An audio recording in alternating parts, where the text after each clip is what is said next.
Tonight, we uncover a story buried beneath centuries of faith, a rivalry older than any religion, and a secret that may change everything we think we know about divine power. They say the walls of Rome hold every secret, but some are buried far deeper. You descend into the Vatican's underbelly, your steps echoing down a stairwell that smells faintly of candle smoke and limestone dust. The light thins as you go lower until even your breathing sounds like a trespass. Down here, beneath the gold and marble that pilgrims adore, lies a labyrinth of archives where the air tastes of parchment and silence. It's colder than you expect. Not the kind of cold that numbs, but the kind that reminds you that time itself has weight. Somewhere past the sealed corridors and Latin warning plaques lies a vault rumored to contain a gospel the Church pretends not to own. Its author, Judas Iscariot. You probably won't survive this. So, before you get comfortable, take a moment to like the video and subscribe, but only if you genuinely enjoy what I do here. Tell me in the comments where you're watching from and what time it is for you right now. Now, dim the lights. Maybe turn on a fan for that soft background hum, and let's ease into tonight's journey together. You move past shelves labeled in looping script, decretum, confessio, inquisitio, words heavy with judgment. The deeper you go, the more the modern world fades, replaced by the steady crackle of wax wicks and the faint rustle of something alive in the stone. Maybe it's a mouse, maybe it's memory. A single archivist waits at the final gate, his glasses reflecting the lamplight like small moons. He doesn't ask who you are, just watches as you sign a name that isn't yours into the visitor log, the way everyone does when they chase forbidden things. Behind him, a bronze door breathes dust when it opens, revealing a narrow hall lined with cabinets sealed in lead and labeled Apostolica Suppressa. The rumor says this chamber hides manuscripts never canonized, texts that made the early bishops sweat through their robes. And there, beneath a cracked glass panel, you spot the unassuming bundle of papyrus that started more arguments than miracles, a fragment of the so-called Gospel of Judas, unearthed in Egypt in the 1970s, authenticated by carbon dating, then swiftly reclaimed by mystery. That's your mainstream historical fact, recorded, verified, footnoted, and yet somehow it still feels like fiction performed by reality. You lean closer. The papyrus looks fragile enough to dissolve under your breath. Its Coptic letters, dark as dried blood, dance in uneven rows, telling a story that dares to make the traitor holy. You can almost hear the hum of scandal vibrating from the fibers. According to this text, Judas didn't betray Jesus out of greed or malice. He obeyed him. He played the villain because someone had to, so the divine plan could unfold. You can feel the absurdity of it clawing at centuries of sermons. Imagine the Sunday school chaos if this version were true. All those pastel paintings of Judas hanging his guilt like a necktie, suddenly undone by a whisper that says, "He was chosen." The archivist's lamp flickers once, like even the light is scandalized. You turn a page with a gloved hand, careful not to breathe too hard, and notice a margin note written in faded Latin, "Non est demon, sed discipulus fidelis." Not a demon, but a faithful disciple. Someone in the Vatican once read this and couldn't resist leaving their opinion, like an early comment section etched in ink. Somewhere above your head, the bells of St. Peter's toll faintly, 12 iron heartbeats announcing midnight to a city that never really sleeps. The sound filters down through the stone, warped and ghostly, as if time itself is leaking. You imagine Judas hearing those same echoes in another century, counting not hours, but regrets. Here's your quirky tidbit. According to Fringe Rumor, the Vatican's climate control system down here isn't just for preservation, it's calibrated to a human heartbeat. Every few seconds, a gentle pulse of air mimics a resting pulse, keeping humidity steady, but also, unintentionally, making the archive feel alive. You notice it now, the faint rhythmic breeze brushing your cheek like breath from the manuscripts themselves. Someone once joked that the archives are literally the lungs of the church. though the maintenance reports use less poetic language. You try not to think about that as a shadow flickers across the far wall. Your own, hopefully. You read another fragment aloud under your breath. The voice you hear doesn't sound entirely yours. You will exceed all of them, it says, for you will sacrifice the man who clothes me. The words hover, dense and strange, like smoke that refuses to dissipate. Scholars still fight over that line. Some say it means Judas helped release the divine spirit trapped in flesh. Others call it heretical nonsense wrapped in poetic riddles. That's your open scholarly debate phrase for tonight. The meaning of the man who clothes me. Body, illusion, or something cosmic. The arguments have filled conferences, journals, even a Netflix documentary or two. None of them agree. And maybe that's the point. The text's ambiguity is its defense mechanism. Like all dangerous ideas, it survives by never standing still long enough to be pinned down. You step back, and for a moment, your reflection appears in the glass of the display case, half lit, half swallowed by the dark. It's easy to imagine another you, centuries older, peering from the opposite side, doing exactly the same thing. The air carries a hint of myrrh and metal, a scent that makes you think of old altars and new conspiracies. Somewhere behind the walls, an unseen mechanism hums, steady and mechanical, like the breathing of a sleeping animal. You think of the archivist still sitting silently behind his desk, and wonder if he's part of the system too, a cog that only wakes when curiosity crosses a threshold. There's a painting on the far wall you hadn't noticed before. It's small, almost apologetically so, depicting a man with copper hair holding a purse in one hand and a lamb in the other. His eyes follow you. No plaque, no artist's name. You get closer and see the faint shimmer of gold leaf in the pupils, a medieval trick to make the gaze seem alive. You can't help muttering, "Nice touch, Judas." The air doesn't laugh back, but it feels like it wants to. Somewhere between reverence and sarcasm, you find yourself wondering why betrayal fascinates us so much. Maybe because it's the one sin everyone secretly understands. Or maybe because calling Judas evil lets everyone else feel a little safer. After all, if there's only one villain in the story, then the rest of us get to be heroes by default. You trace the faint outline of a fingerprint left by a scribe 1,000 years ago, preserved forever in ink. Maybe he too felt that creeping empathy and smothered it before it grew dangerous. Empathy, after all, has a habit of undoing institutions. You notice a narrow crack along the vault ceiling where condensation beads like sweat. Drop by drop, time itself is leaking again, eroding stone with the same patience it uses on belief.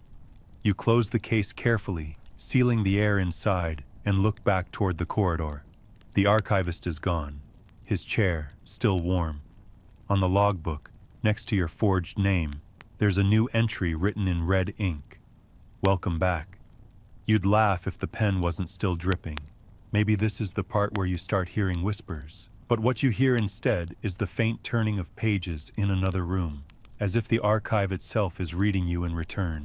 You decide it's time to leave before the air starts asking questions. Climbing the stone steps, you pass the same warning plaques you ignored earlier. Silencio, prohibitum, non transferatur. Each feels a little heavier now, as though it's remembering that you've taken something intangible with you, a scent, an idea, a dangerous curiosity. When you reach the surface, dawn hasn't yet arrived, but the sky over St. Peter's is glowing faintly, like parchment backlit by a candle. The basilica's dome looms against the stars, the way a secret looms against silence. Somewhere beneath it, the Gospel of Judas waits, its story half buried, half alive, like truth itself waiting for a listener foolish enough to keep digging. You walk out into the Roman night that smells of rain and incense, feeling watched but not unwelcome. The city exhales around you, ancient and patient, as if whispering, "We've been expecting you." The morning air over Rome feels like wet stone and incense, heavy with a kind of reluctant forgiveness, and you can't shake the thought that what you saw last night was never meant for anyone with a pulse. The Gospel of Judas is supposed to be a rumor with a publication date, a scholarly ghost exorcised decades ago, filed neatly under Apocrypha. Yet it lingers like a secret that forgot how to die. You walk through St. Peter's Square at dawn, the cobblestones slick from an early rain, and the pigeons, eternal bureaucratic little creatures, watch you like unpaid interns of the divine. Somewhere behind those Renaissance walls, the papyrus waits in its sealed cradle, pretending to be harmless. The official story says it was found in Egypt in the 1970s, sold to an antiquities dealer, then passed through so many greedy hands that it started disintegrating before anyone could even read it. That much is true. The carbon dating matches the 4th century, and National Geographic's 2006 restoration turned it into headline theology. That's your mainstream historical fact tonight. Yes, the text is real, ink on genuine papyrus, a relic that survived both desert rot and human bureaucracy. But you know how authenticity and interpretation never quite sleep in the same bed. You follow that thought through the narrow lanes of Borgo Pio, where espresso machines hiss like impatient prophets and shopkeepers sweep the dust of pilgrims into neat little piles. There's something about the city that feels permanently aware of its own contradictions. Holiness sold by the souvenir, forgiveness sold by the hour. You duck into a quiet cafe whose walls are lined with old catechisms and cracked icons, order a cappuccino that arrives dusted with a cinnamon cross, and spread out your notes. The waitress glances once at the scribbles, Judas Gospel, Codex Chacos, Nag Hammadi, and raises an eyebrow like she's seen this movie before. You smile, pretending you're just a tired tourist, fascinated by religious drama. Technically true. The real question isn't whether the gospel exists, it's whether the world ever wanted it to. You flip through photocopies of the translation, each page trembling slightly from the breeze of a ceiling fan that sounds like distant wings. In this version of the story, Judas doesn't betray Jesus out of greed. He does it because Jesus tells him to. He becomes the only disciple brave enough to carry out a necessary horror. You will be cursed by generations, Jesus supposedly tells him, but you will exceed them all. It's a cruel compliment, like being told you're the best at being hated. You sip the coffee, burnt, divine, and think how every great institution is built on the bones of one person who did what everyone else feared to do. The Vatican is no different. Here's your quirky tidbit. When the papyrus fragments were first being restored, one of the conservators swore she smelled myrrh every time she handled them. Not mold, not decay, myrrh. The scent supposedly came and went like breath, strongest when she worked alone at night. She joked that Judas must still be marketing himself. Of course, no one filed that detail in the restoration reports. Science doesn't enjoy sharing footnotes with ghosts. You picture her sitting under a weak desk lamp, latex gloves sticking slightly to her wrists, leaning over a text that rewrites cosmic betrayal as obedience, while somewhere in the corner of the lab a candle flickers with no draft. The scholars, of course, erupted. Theologians sharpened their pens like small daggers. Was the gospel a revelation or a trap? The Coptic phrasing itself is maddeningly ambiguous. Does Judas hand over Jesus in an act of love or betray him in an act of malice? Whole careers have been built on that preposition. That's your open scholarly debate phrase for this chapter, the linguistic ambiguity of the Coptic verb paradidomi. One syllable, infinite interpretations. Some call it treachery, others transcendence. Academics can't agree if the line saves Judas or damns him all over again. You think about that as the church bells roll through the morning air, bronze voices arguing in 12 tones of absolution. You walk again, past tourists feeding pigeons, past a priest hurrying with a phone in one hand and a prayer book in the other. Half faith, half schedule. The Vatican Museum walls glow faintly gold where the sun hits, as if the city itself is photosynthesizing holiness. It's hard not to imagine what might still be hidden behind those sealed doors you left last night. Rome has made an art of pretending that nothing shocks her anymore. But deep down, even marble blushes at certain truths. The Gospel of Judas wasn't just heresy, it was narrative rebellion. It made Jesus the architect of his own betrayal and Judas the executor of divine strategy. It turned the idea of sin into performance art. You pause at a street vendor selling antique medallions. One of them catches your eye, a small bronze coin stamped with a faint face you almost recognize. 30 pieces of silver, the vendor jokes, with a grin that might have more theology than he realizes. You flip the coin. It lands heads up every time. Maybe that's the universe having a little fun. You pocket it, though you know coins always come with fine print you can't read until it's too late. A sudden drizzle starts, and you duck under an archway, where a stray cat blinks at you like a bored confessor. You remember a line from one of the early Gnostic teachers. Knowledge is not salvation, but the memory of where you fell. It's the kind of sentence that sounds deep until you realize it's probably just a poetic way of saying, we messed up. You wonder if Judas ever thought of himself that way.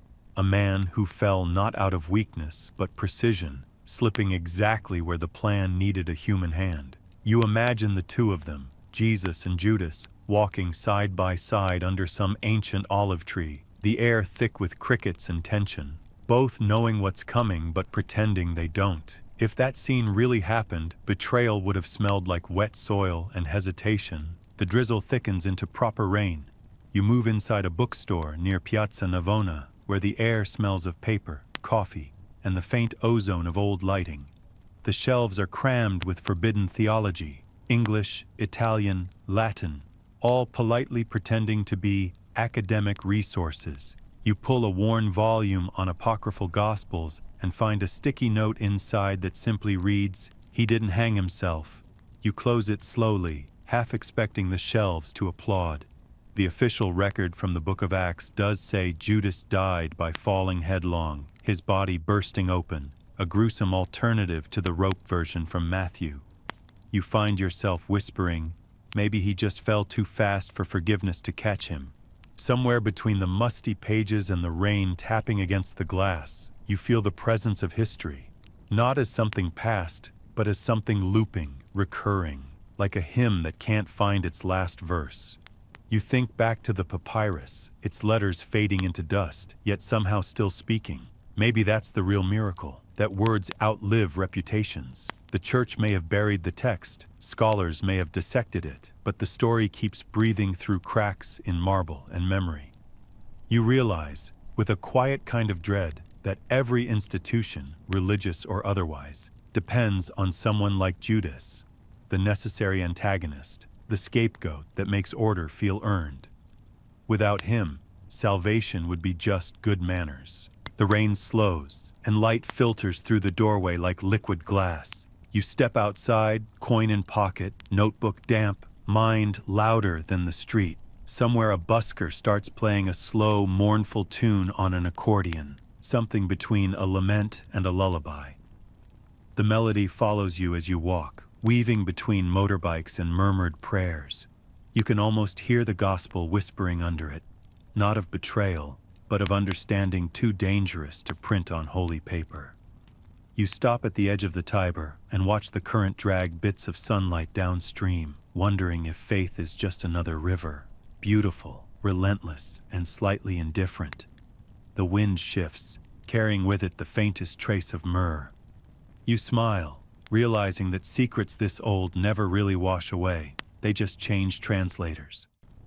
The trail of the gospel doesn't end in Rome. It unspools like a half-burned fuse across continents, through hands that smell not of prayer, but prophet. You find yourself in Cairo, 1983, a hotel room that looks allergic to daylight.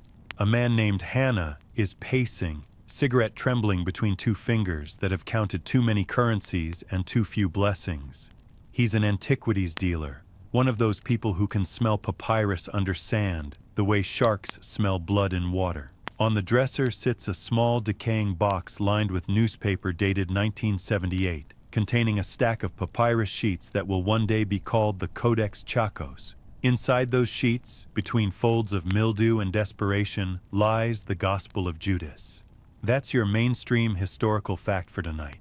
The manuscript really did pass through an Egyptian dealer named Hannah, who tried to sell it for years to museums and collectors, failing repeatedly until the fragments began to crumble in his hands. You picture him staring at the box, realizing too late that ancient paper doesn't like air, light, or greed. The story could have ended there, a quiet little tragedy of scholarship by neglect. But human ambition has a talent for necromancy.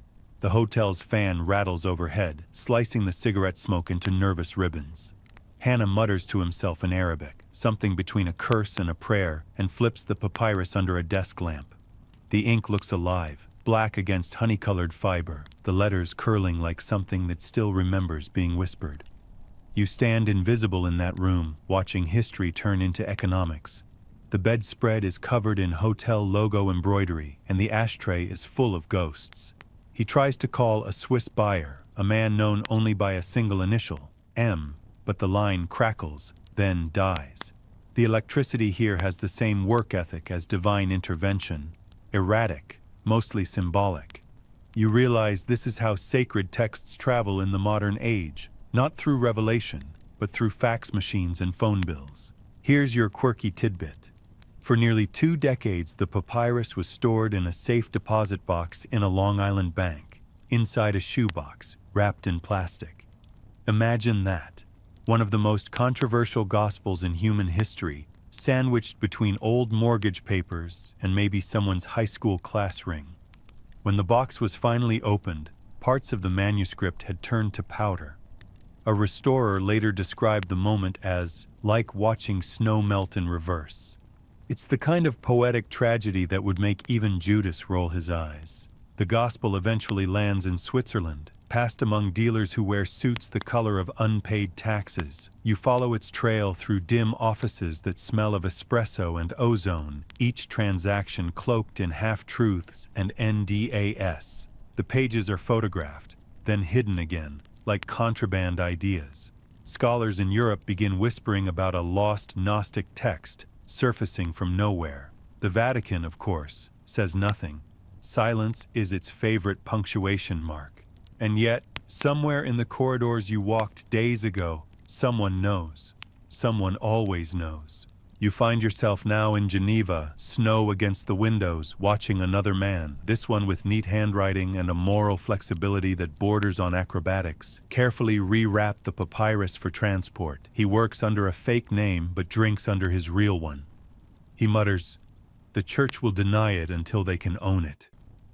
You ask, quietly, if he believes it's authentic. He smiles, all teeth and fatigue. "Authenticity," he says, "is just belief with a lawyer." That line sits with you longer than you'd like. You imagine Judas, somewhere beyond time, nodding. Meanwhile, academics bicker across continents, arguing about provenance, chain of custody, the ethics of buying history. That's your open scholarly debate phrase for this chapter. Should lost scriptures be privately owned or publicly preserved? No one agrees because ownership of truth has always been the most addictive sin. Museums want prestige, collectors want immortality, and the church wants plausible deniability. Somewhere in the middle, a fragile manuscript continues to crumble, proof that divine irony has impeccable timing. By the late 90s, the codex resurfaces in Basel, stored in a freezer by a cautious restorer who figures that papyrus decays slower when it's cold. It's not a terrible idea, scientifically speaking, but it does give the phrase chilling revelation a new level of accuracy. You imagine Judas's words literally frozen in time, waiting for the next generation of heretics to thaw them out. There's something perversely beautiful about that. Betrayal preserved like ice cream. You close your eyes and the scene shifts again. You're in a small lab in Zurich where halogen lamps hum and translators whisper over magnifiers. The pages, flattened between glass panes, look like the skin of a sleeping saint, thin, translucent, and unwilling to stay still. The scholars murmur phrases in Coptic, trying to coax meaning from fragments smaller than a credit card. "You will exceed them all," one reads aloud. "He curses the sacrifice," another corrects. "No, blesses," insists a third.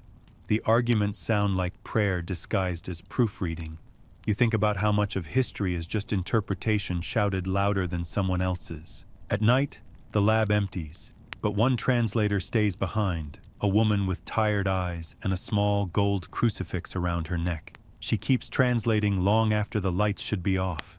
Sometimes she laughs softly at the text, as though Judas himself were sitting nearby, feeding her alternate endings.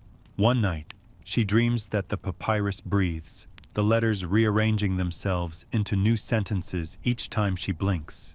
In the morning, she pretends it didn't happen, but in her notes, in the margin of page 7, she writes, "It forgives itself." You don't know if she meant the gospel or the human species. Later, in a museum vault, the codex rests in a vacuum-sealed display, temperature set to 20 degrees Celsius, humidity at 40%. Numbers meant to outsmart decay, but decay doesn't care about calibration. It's patient. You stand before the glass, your reflection superimposed over the fragments. Part scholar, part thief, part accidental pilgrim. The letters shimmer faintly, as if lit from within by the same stubborn faith that first wrote them down. It occurs to you that Judas's story has always been a mirror. Show it to the faithful, they see treachery. Show it to the skeptics, they see obedience. Either way, both sides end up looking at themselves. Outside, the Alps loom, silent and perfect, as if mocking humanity's obsession with meaning. You imagine burying the gospel again, somewhere under all that snow, letting it sleep another 1,000 years until the world grows humble enough to read it without agenda. But humility isn't trending. Instead, you board a plane back to Rome, carrying nothing but notes and a coin that still refuses to land tails. The clouds below look like parchment stretched to the horizon. Somewhere down there, beneath layers of dust, greed, and freezer burn, a man who once sold his soul for 30 pieces of silver is getting the last laugh. As the plane hums and the seatbelt light glows like a small, persistent halo, you realize something simple and terrifying. Maybe Judas was never trying to redeem himself. Maybe he was trying to redeem everyone else from the illusion that faith is ever pure. The engines drone like distant chanting, and you drift between sleep and thought, hearing his voice, not accusing, not apologizing, just whispering, "It had to be done." You land in Rome again beneath a sky the color of tarnished gold, that strange shade that looks both divine and exhausted, as if even heaven needs a nap after centuries of listening to prayers that sound suspiciously like shopping lists. And by the time your taxi hums past the Tiber, you already feel that quiet magnetism pulling you back toward the vault, toward the page that calls you by name without having any right to. You tell yourself you're only here for research, a harmless curiosity, the way people justify texting their ex just to check in. But deep down, you know the truth. Once you hear Judas's voice, you don't forget it. You find a small rented room near Campo de' Fiori, a place that smells faintly of citrus cleaner and incense, and you unpack your recorder, your notes, and that coin that still refuses to land tails. The plan is simple. Revisit the papyrus, record its Coptic verses, and compare them with the canonical Gospels. Purely academic, purely safe. Except curiosity never stays in its lane. You light a candle because the lamp flickers too much, and immediately the room looks older, as if the wallpaper is remembering its own past lives. Somewhere outside, a church bell misfires, 2 uncertain rings, like doubt made audible. You press play on a tiny speaker and let the digitized voice of a scholar recite the fragments in Coptic. The language is sand and wind, hard consonants softened by time. "You will exceed them all," it repeats, "for you will sacrifice the man who clothes me." The phrase returns again, persistent as an unpaid debt, and you feel the shape of its rhythm crawl along your skin. That's the open, scholarly debate phrase that still divides every conference table. Does it mean Judas liberated the divine self from the prison of flesh, or did he simply doom humanity with good intentions? You can almost hear the theologians arguing through the centuries, voices echoing through marble halls, shaking rosary beads like tiny weapons. The candle trembles and you imagine Judas not as a silhouette in a stained glass window, but as a real man, eyes sunken from sleeplessness, hands calloused from counting too many moral equations, whispering, "I did what he asked." Outside, Rome inhales, the smell of wet cobblestone and car exhaust, espresso and eternity, and you picture the scene again. The garden, the kiss, the torchlight slicing the olive trees into fragments of fire. Everyone remembers the kiss, but no one remembers what Judas said just before it. The Gospel of Judas gives him lines no Sunday sermon dares repeat, lines where he speaks not of guilt, but clarity. You will be cursed by generations, Jesus tells him, but you will rule them.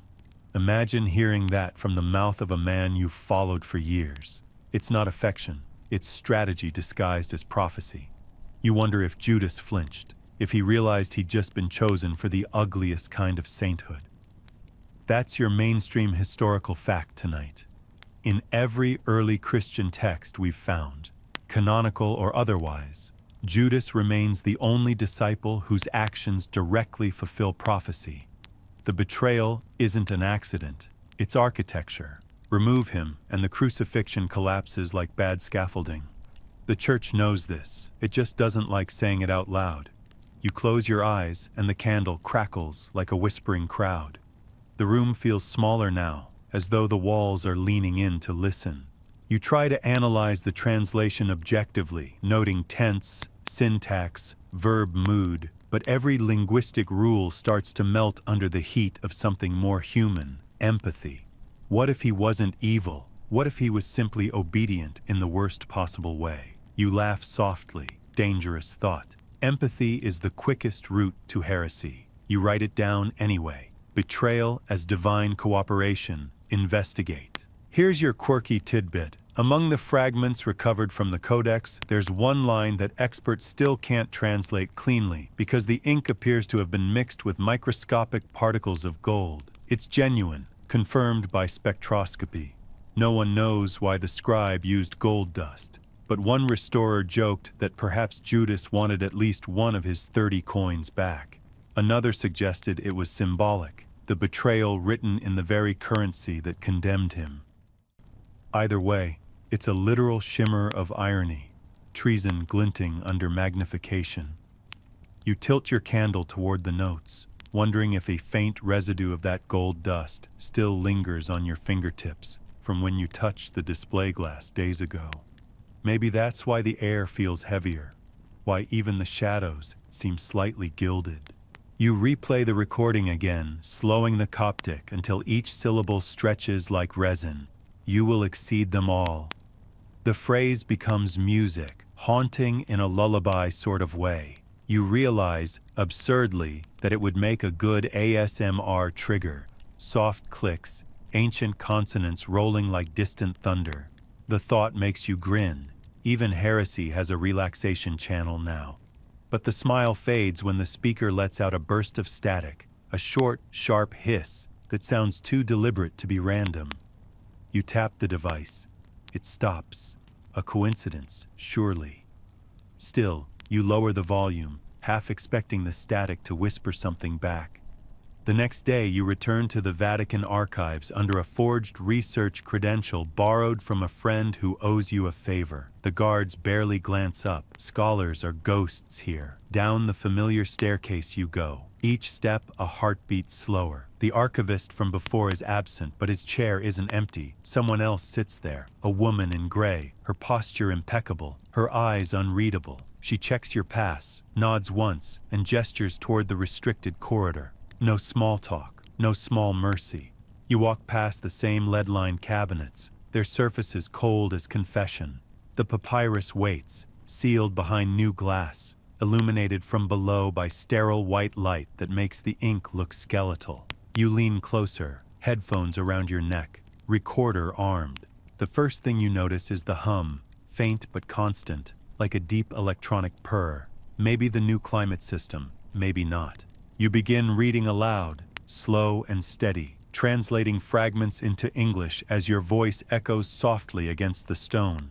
The stars are not for those who sleep, one line says, and you pause because it sounds almost like a dare. The Gospel's tone isn't remorseful, it's instructional, as if Judas is dictating a manual for spiritual espionage. He describes hidden realms, secret generations of angels, layers of creation folded within light like origami. It's less theology, more cosmic engineering. You think of the physicists who described the universe in multiple dimensions and wonder if Gnostics were just ancient quantum theorists with better robes. You jot that comparison down, knowing some academic somewhere will hate you for it. The deeper you read, the more you sense that Judas's voice isn't pleading for redemption. It's narrating inevitability. The text implies that every soul is both jailer and prisoner, and that knowledge, gnosis, is the key. That's the trick, though. Keys don't work unless you turn them yourself.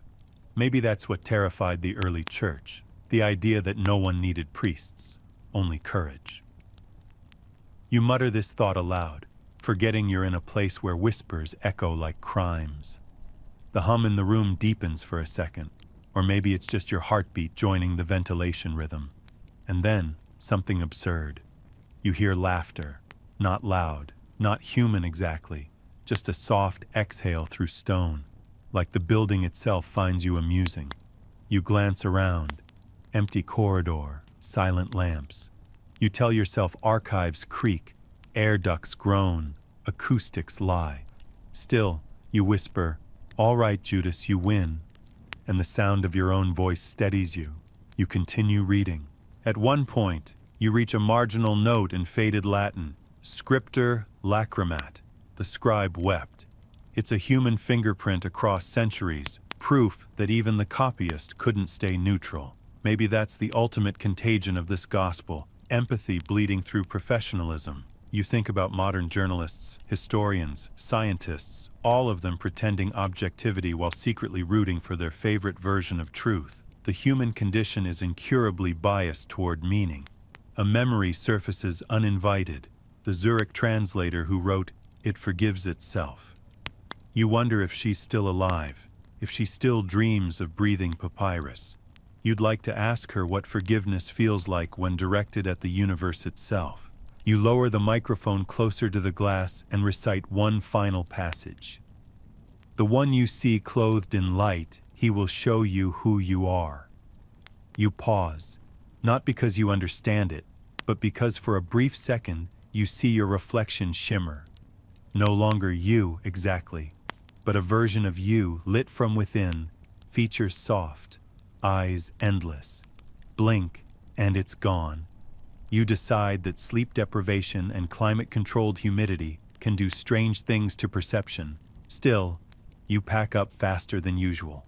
When you emerge back into daylight, the sky has turned the color of unpolished silver. Rome hums with midday indifference. Tourists, traffic, faith on lunch break. You sit on the basilica steps and replay your recording, but the playback catches an extra voice, faint under your own, as though someone whispered along. The words aren't clear, just a breath, a vowel, but enough to tighten your chest. You replay it again, still there.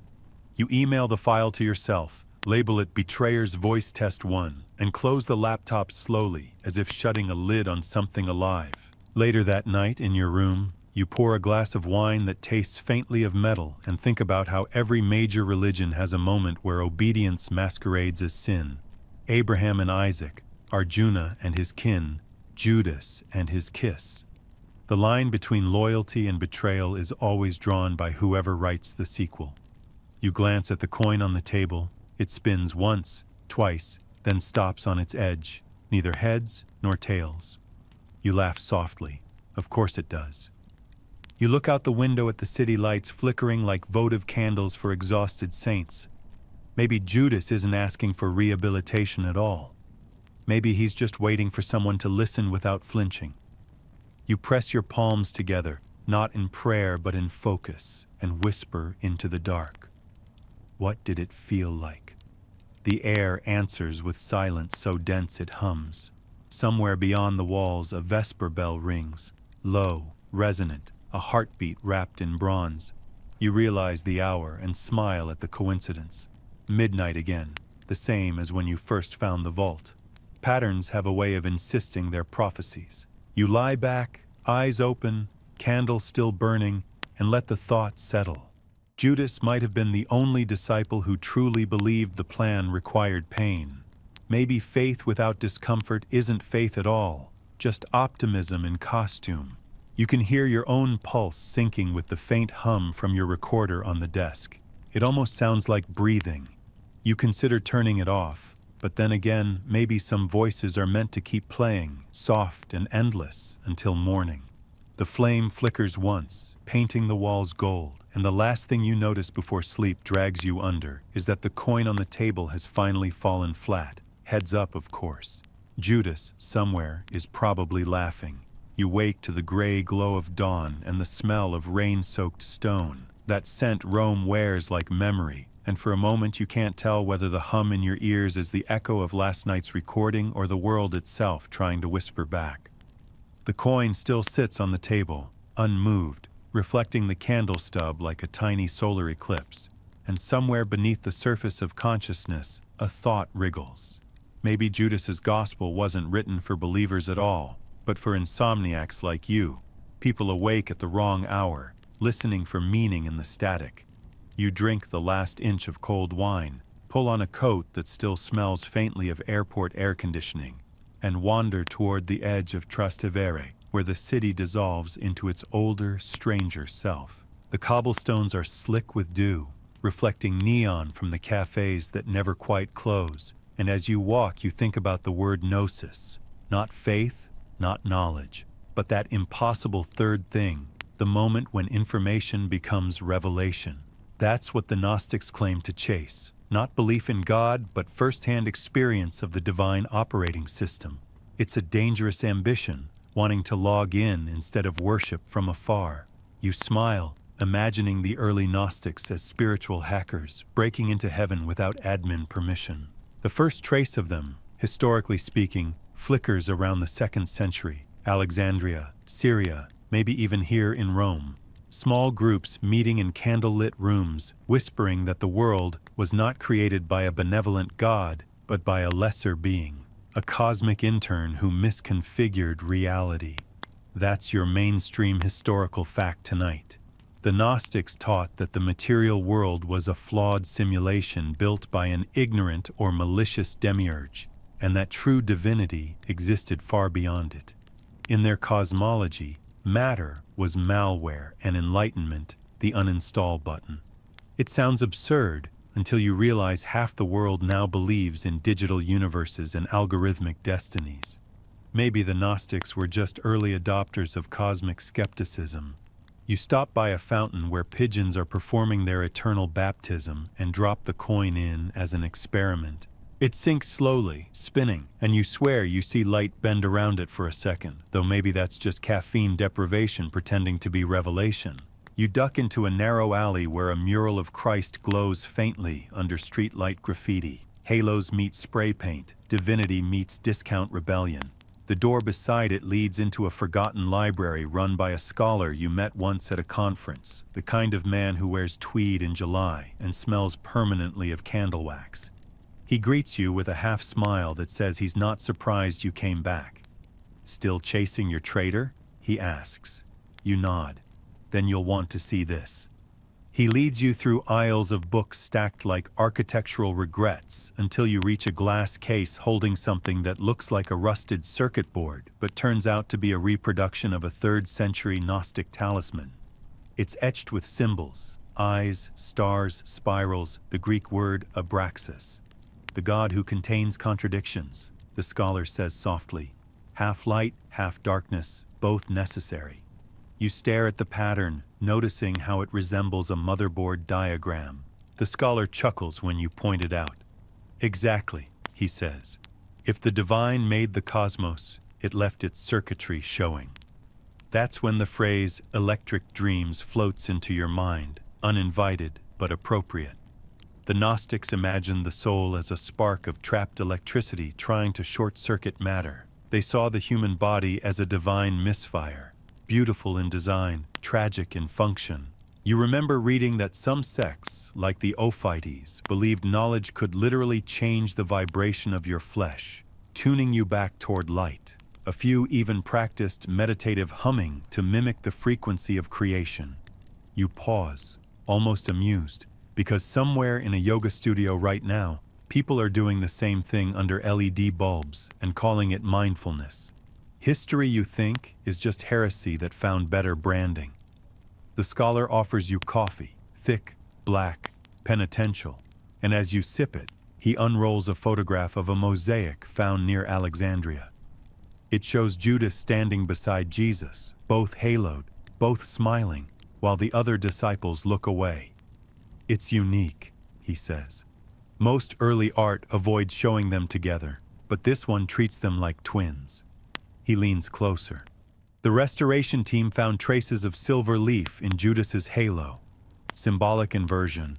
Enlightenment through betrayal. You nod slowly, pretending to take it academically, but something in you clicks, like a puzzle piece sliding into place. Maybe Judas wasn't the villain or even the hero. Maybe he was the glitch, the necessary error that proves the system's alive. Here's your quirky tidbit. One of the Gnostic groups, the Carpocratians, allegedly held secret ceremonies where they projected symbols of light onto cave walls using polished bronze mirrors and oil lamps, essentially second-century slideshows. Some historians think it was an early form of optical illusion meant to simulate divine revelation. Others claim they genuinely believed they could download visions from higher realms through reflected light. You grin at the irony that modern VR headsets do the same thing, just with better resolution. Somewhere between ritual and technology, humanity keeps reinventing ways to escape its own screensaver. You follow the scholar into a back room lined with manuscripts. Look, he says, handing you a translated fragment from the Apocryphon of John, another Gnostic text.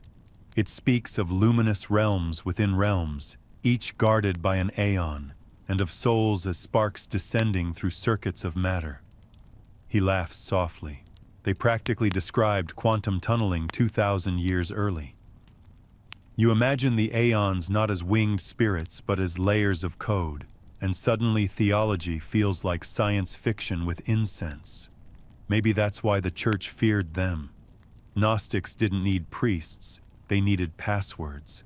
And passwords can be guessed. You read aloud a passage where the Savior tells John, "The world is a shadow of light, and the shadow believes it is real." The words hum in your throat, and you realize the candlelight in the room flickers in perfect sync with your pulse. Everything vibrates, the scholar murmurs. That's how the Gnostics described creation. Vibration as divine speech. You wonder if the universe really is humming one eternal syllable, and if so, whether Judas was the brief moment it went off key. After hours of discussion, you step outside. The rain has stopped, but the streets still shine like liquid glass. You walk toward the river, half expecting to see the reflection of Abraxas smiling up from the water. Rome buzzes quietly with electricity. Streetlights, trams, cell towers, all those modern demiurges casting artificial dawn into night. You can't help thinking how similar this city's circuitry looks to the Gnostic maps of the heavens. Nodes of light connected by invisible energy. You pull your phone from your pocket and scroll through photos of the papyrus, each fragment glowing faintly on the screen. For a moment, the pixels blur and the letters seem to rearrange themselves into a phrase that isn't there. I am not the enemy. You blink. It's gone. Either your eyes are tired or the ancient text has learned a new medium. You sit on a stone bench by the Tiber and let the noise of traffic become background music. The scholar's words echo. Abraxas, contradiction, light and dark coexisting, and you realize that's been the secret moral of every story since Eden. Creation itself is a mixed signal. The Gnostics just refused to pretend otherwise. They looked at suffering and said, this world was built by a flawed hand, and somehow that made them feel closer to perfection. You take comfort in that honesty. Faith without doubt is just stubbornness in ceremonial robes. That's when your phone buzzes. An email from an address you don't recognize. Subject line, you forgot something. The message contains only a sound file named gnosis.wav. Against better judgment, you play it. At first, silence. Then a low hum. Familiar, rhythmic. The same frequency as the Vatican vault. A voice fades in, distant and genderless, whispering in Coptic. then in English. You will exceed them all. You drop the phone, heart pounding, though part of you is more fascinated than afraid. You replay it once, twice, each time, the voice slightly different, like an adaptive recording. The file metadata lists the creation date as 33 AD. You laugh out loud, half in awe, half in exhaustion. Technology, you think, is the new medium for miracles and mischief alike. You delete the file, but of course it reappears 5 minutes later in your downloads folder. You stop fighting it. That's your open, scholarly debate phrase for tonight. Was Gnosticism a religion or a metaphor? Academics have never decided. Some see it as heresy, others as psychology centuries ahead of Freud. A few argue it was less theology and more protest art, a way of saying, we see the code. You like that version best. Every age needs people who remind it that reality has an edit button. The river glints under streetlights as you walk along its edge. You imagine the old sects meeting under similar skies, arguing over cosmology while trying not to get arrested.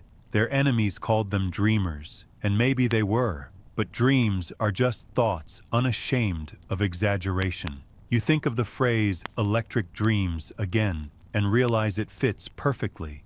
Gnostics believed every human was a filament glowing in the dark, powered by divine current, but trapped in fragile glass. Break the glass, they said, and the light returns home. You look up at the night sky, where stars blink through clouds like LEDs refusing to die, and wonder if that's what souls look like from the other side. Tiny flickers of rebellion against entropy. A breeze lifts off the river, carrying the smell of wet iron and old prayers. Somewhere a church organ practices scales. The notes drift across the water like ghosts rehearsing for Judgment Day. You pull your coat tighter, thinking of Judas again, the man who broke the system so the light could escape. Maybe he was the first true Gnostic, the original glitch.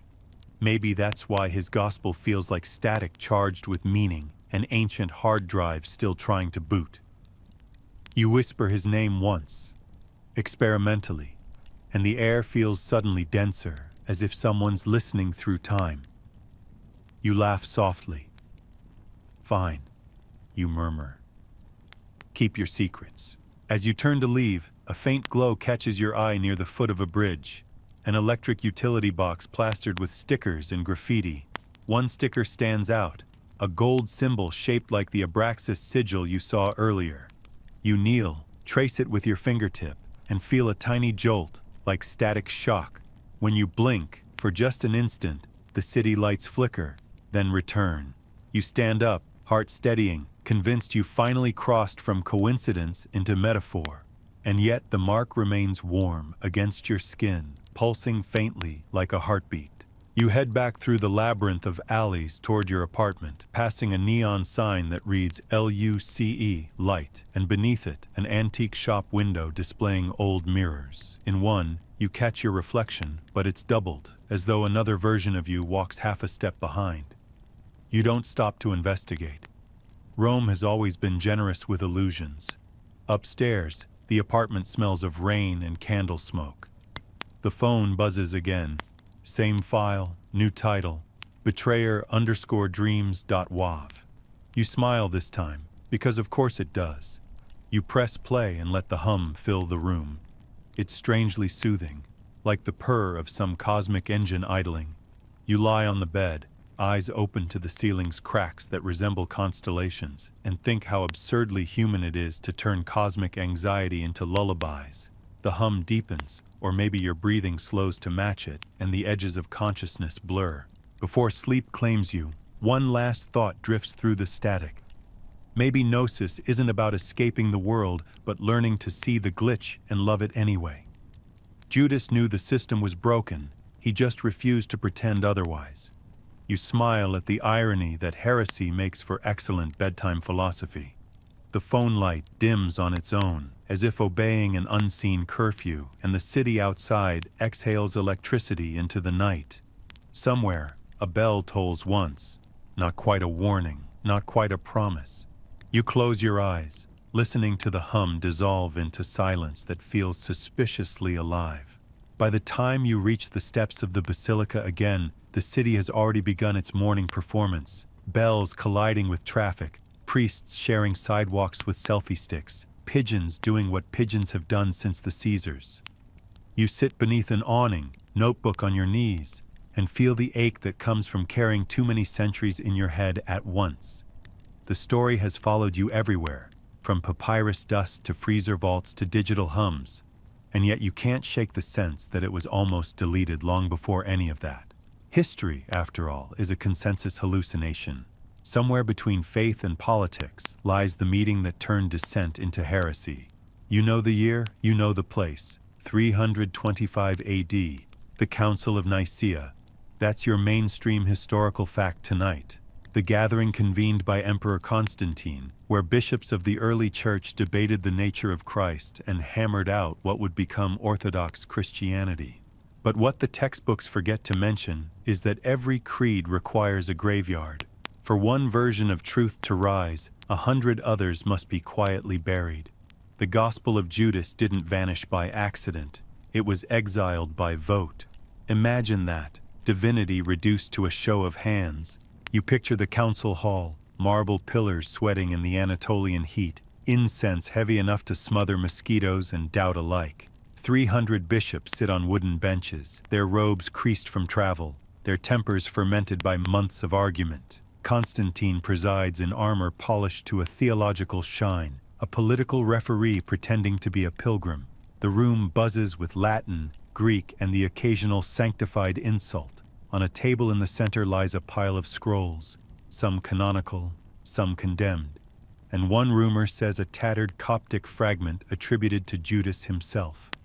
You can almost hear the arguments. If salvation is predetermined, then betrayal is merely paperwork. If Christ is both human and divine, then Judas's act either destroys or fulfills that equation.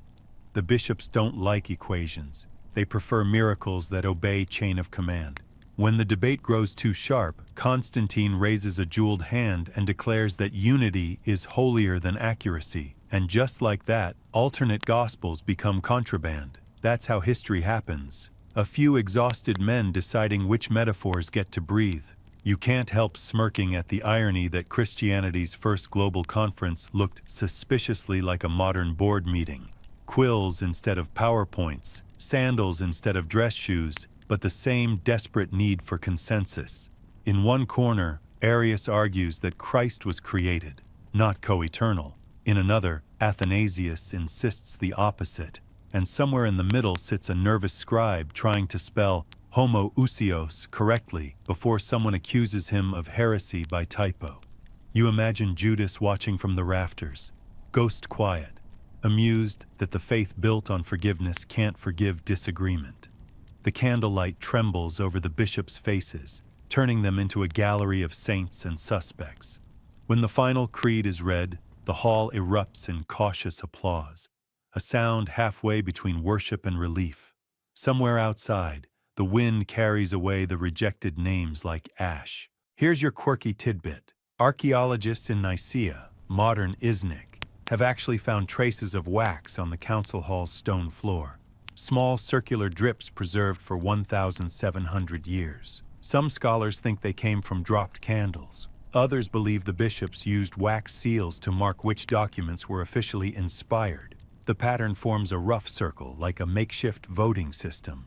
In a sense, holiness was decided by whoever dripped first. You smile at that, the foundation of orthodoxy paved in candle accidents. The next time someone says divine order is perfect, remember that salvation once depended on whose candle melted faster. Centuries later, the Nicene decisions will be romanticized as divine revelation, but in that moment, they were simply damage control. The empire needed one story, not 1,000. Unity keeps tax systems tidy. Constantine didn't care which theology won as long as it marched in formation. And so the Gnostic texts, the Gospel of Mary, of Thomas, of Judas, were quietly uninvited from history's dinner table, their copies smuggled into caves, their followers rebranded as lunatics. You think of that freezer in Basel and realize exile has just evolved better packaging. The pattern never changed. The method of forgetting just got more polite. The longer you sit there, the more you feel that council's echo vibrating under modern Rome. Every church spire is a monument to the minutes of that meeting. Even the air seems edited for orthodoxy. You pull out your phone and scroll through translations, counting the phrases that survive from the banned texts. Light within light, the laughter of the Savior, the twin of truth. Each line feels like a leak in the official narrative, a reminder that faith once had multiple dialects. You whisper one aloud. The light was divided so that it might be known, and a passing tourist glances over, probably assuming you're on a very intense phone call with God. You decide to walk.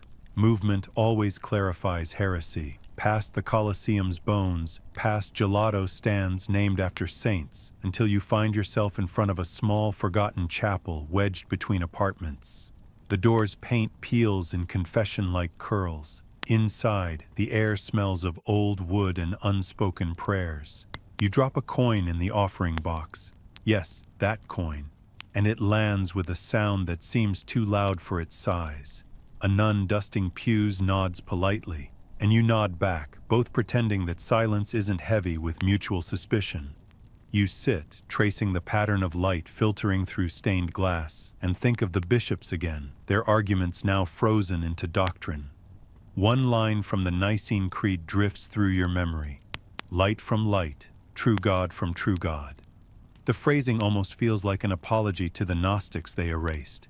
Your mind drifts to another debate, centuries later, among scholars still arguing whether Constantine himself ever understood the theology he enforced.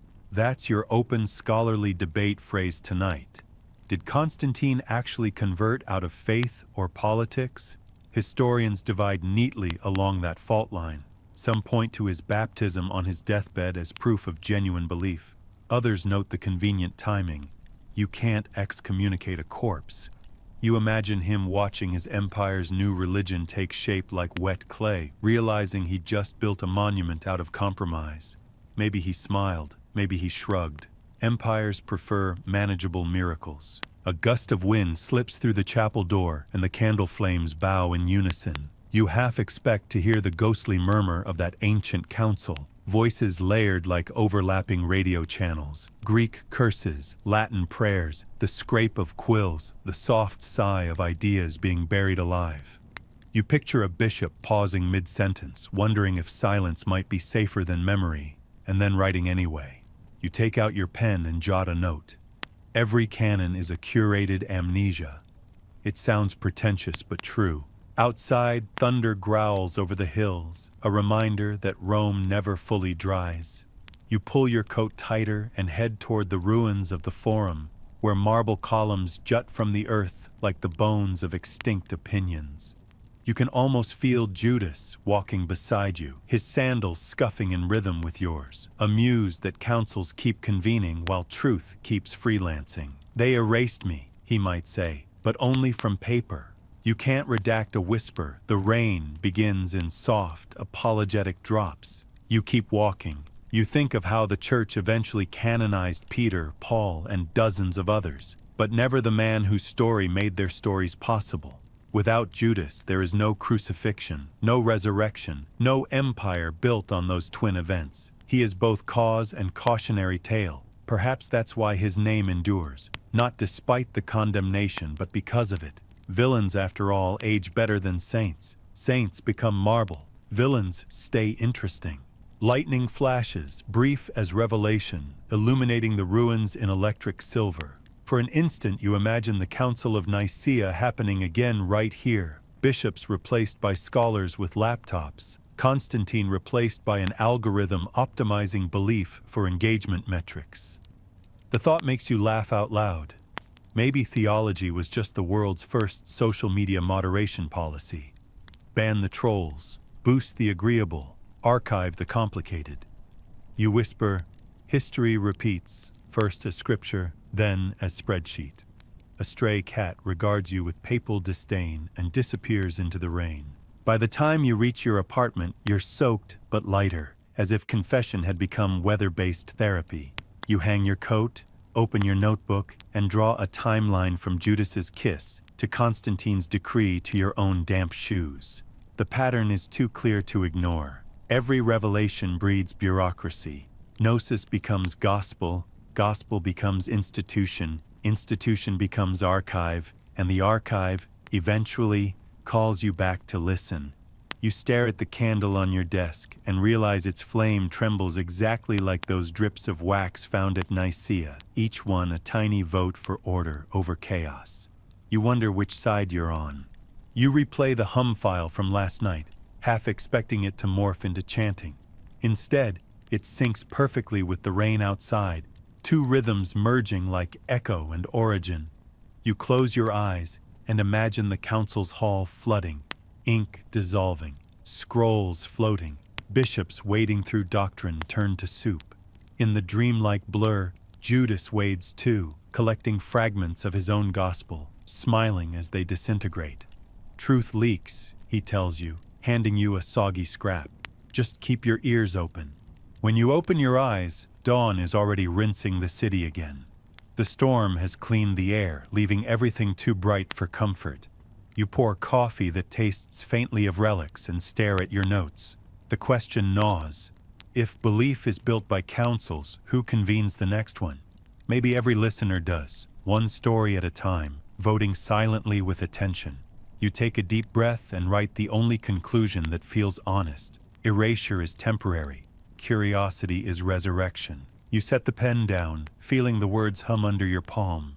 The candle guttering beside you seems to nod in agreement before collapsing into smoke.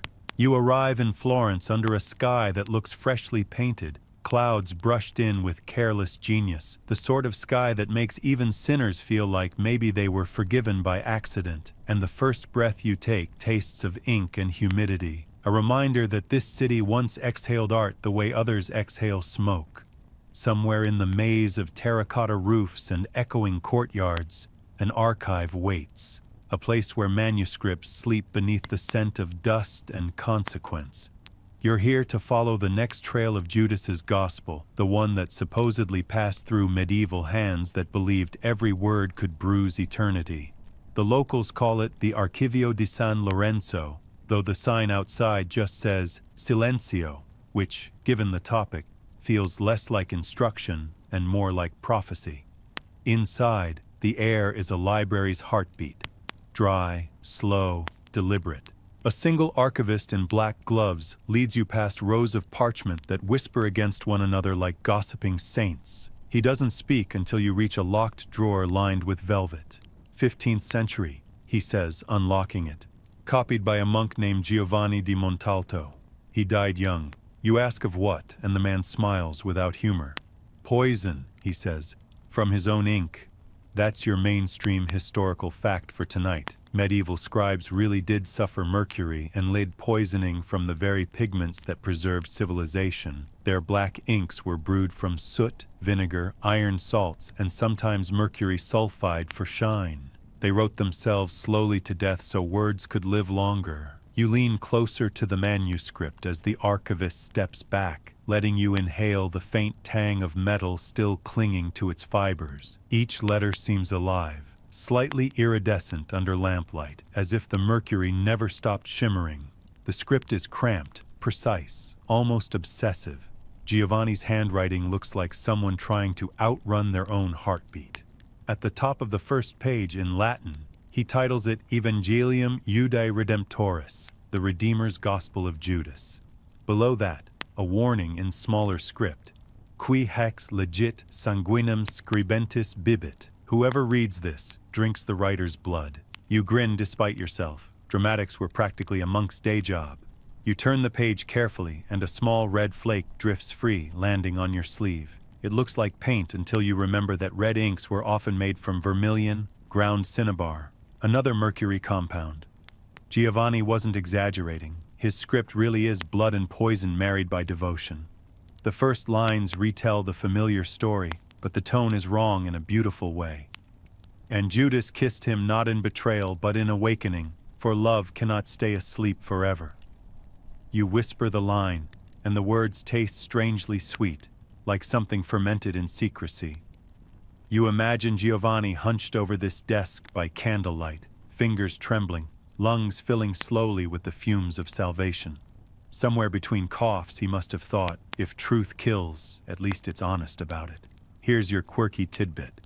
Some monasteries actually employed what they called chained scribes, monks who were literally chained to their desks, not as punishment, but to keep them from wandering off mid-illumination. The chains kept the manuscripts safe, but also kept the men still long enough for mercury vapor to do its quiet work. You picture Giovanni, ankle shackled, quill steady, whispering prayers through teeth already loosened by poison. In a grim way, it's efficient. Holiness by immobilization. You wonder if the Vatican ever issued health warnings for faith. Probably not. Paperwork would have been endless. As you read further, the margins begin to fill with drawings. Tiny diagrams of stars, alchemical symbols, serpents eating their own tails. You realize Giovanni wasn't just copying, he was interpreting. The text suddenly slips from Latin to an odd hybrid of Italian and coded shorthand. One phrase repeats, Mercurio est angelus occultus. Mercury is the hidden angel. The idea makes you pause. To alchemists, Mercury was both metal and spirit, solid and vapor, matter that refused to choose a side. Maybe Giovanni saw himself in it, trapped between heaven and earth, sanity and revelation. You can almost hear him muttering as he writes, the scrape of quill like breathing. The archivist excuses himself, leaving you alone with the relic. The silence deepens until you swear you can hear the faint hiss of ink drying 5 centuries late. You run a finger near, not on, the text, and feel a chill, the kind that usually means history has noticed you back. A line leaps out from the page. In every betrayal lies a solvent strong enough to dissolve sin. You can't decide if that's theology or chemistry. Maybe both. Judas as reagent, dissolving humanity's impurities so something purer can precipitate out. It's clever, blasphemous, poetic. 3 words that describe most of Europe's progress. Suddenly you remember an old letter mentioned in a paper, a 1473 note from a Florentine apothecary complaining that the local abbey kept buying too much quicksilver for too little. Art scholars never found what the monks were making. You look again at Giovanni's manuscript and imagine the scene. Vats of ink bubbling like miniature hells, the air thick with metallic perfume, novices coughing politely into sleeves. Maybe they weren't just transcribing scripture. Maybe they were trying to alchemize it, to literally transform the word into eternal substance. It's an insane idea, exactly the kind history likes to hide. That's your open scholarly debate phrase for this section. Did alchemical practice influence medieval biblical copying? Half the experts say no. Scribes were copyists, not chemists. The other half point to marginalia like Giovanni's and whisper, they were closer than you think. You find yourself siding with the dreamers. After all, what is alchemy but the physical version of faith? The belief that matter can be persuaded to change its mind. The candlelight shifts, and for a heartbeat you see movement in the wet shine of the ink. It ripples. You blink, lean closer. The letters haven't moved, of course. They're too dignified for that.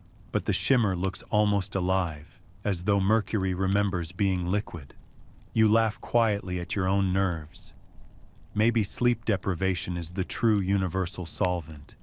Yet when you glance down again, a new drop of silver appears beside Giovanni's final line, fresh where none was before. You touch the sleeve of your coat, dry. The ceiling doesn't leak. For a second, you wonder if the manuscript just finished its own sentence. You whisper, "Nice trick," and half expect it to respond. You pack your notes, thank the archivist, and step back into daylight that feels heavier now, full of invisible metals. Florence gleams around you, a city still intoxicated by pigment and glory. You follow the river Arno, the water reflecting a sky that looks freshly stirred. In every shop window you pass, bottles of ink gleam like relics, labeled with phrases such as eternal black and scripter's gold. You smile at the marketing. Somewhere Giovanni is rolling in both admiration and mercury dust. You duck into a tiny shop whose sign reads Bottega del Alchemista, half expecting candles and cliches. Instead, You find shelves of glass jars filled with powders, minerals, and handwritten warnings. The owner, a woman with silver hair tied back in a braid, greets you as if she's been waiting centuries. "You came for the ink," she says before you speak. You nod, too tired to act surprised. She lifts a small vial from the counter. It's liquid dark but shimmering. "Old recipe," she says. "Iron gall, mercury trace, myrrh. It writes beautifully, but shortens your life." You laugh. "Everything worthwhile does." She grins. "Ah, you understand, Giovanni."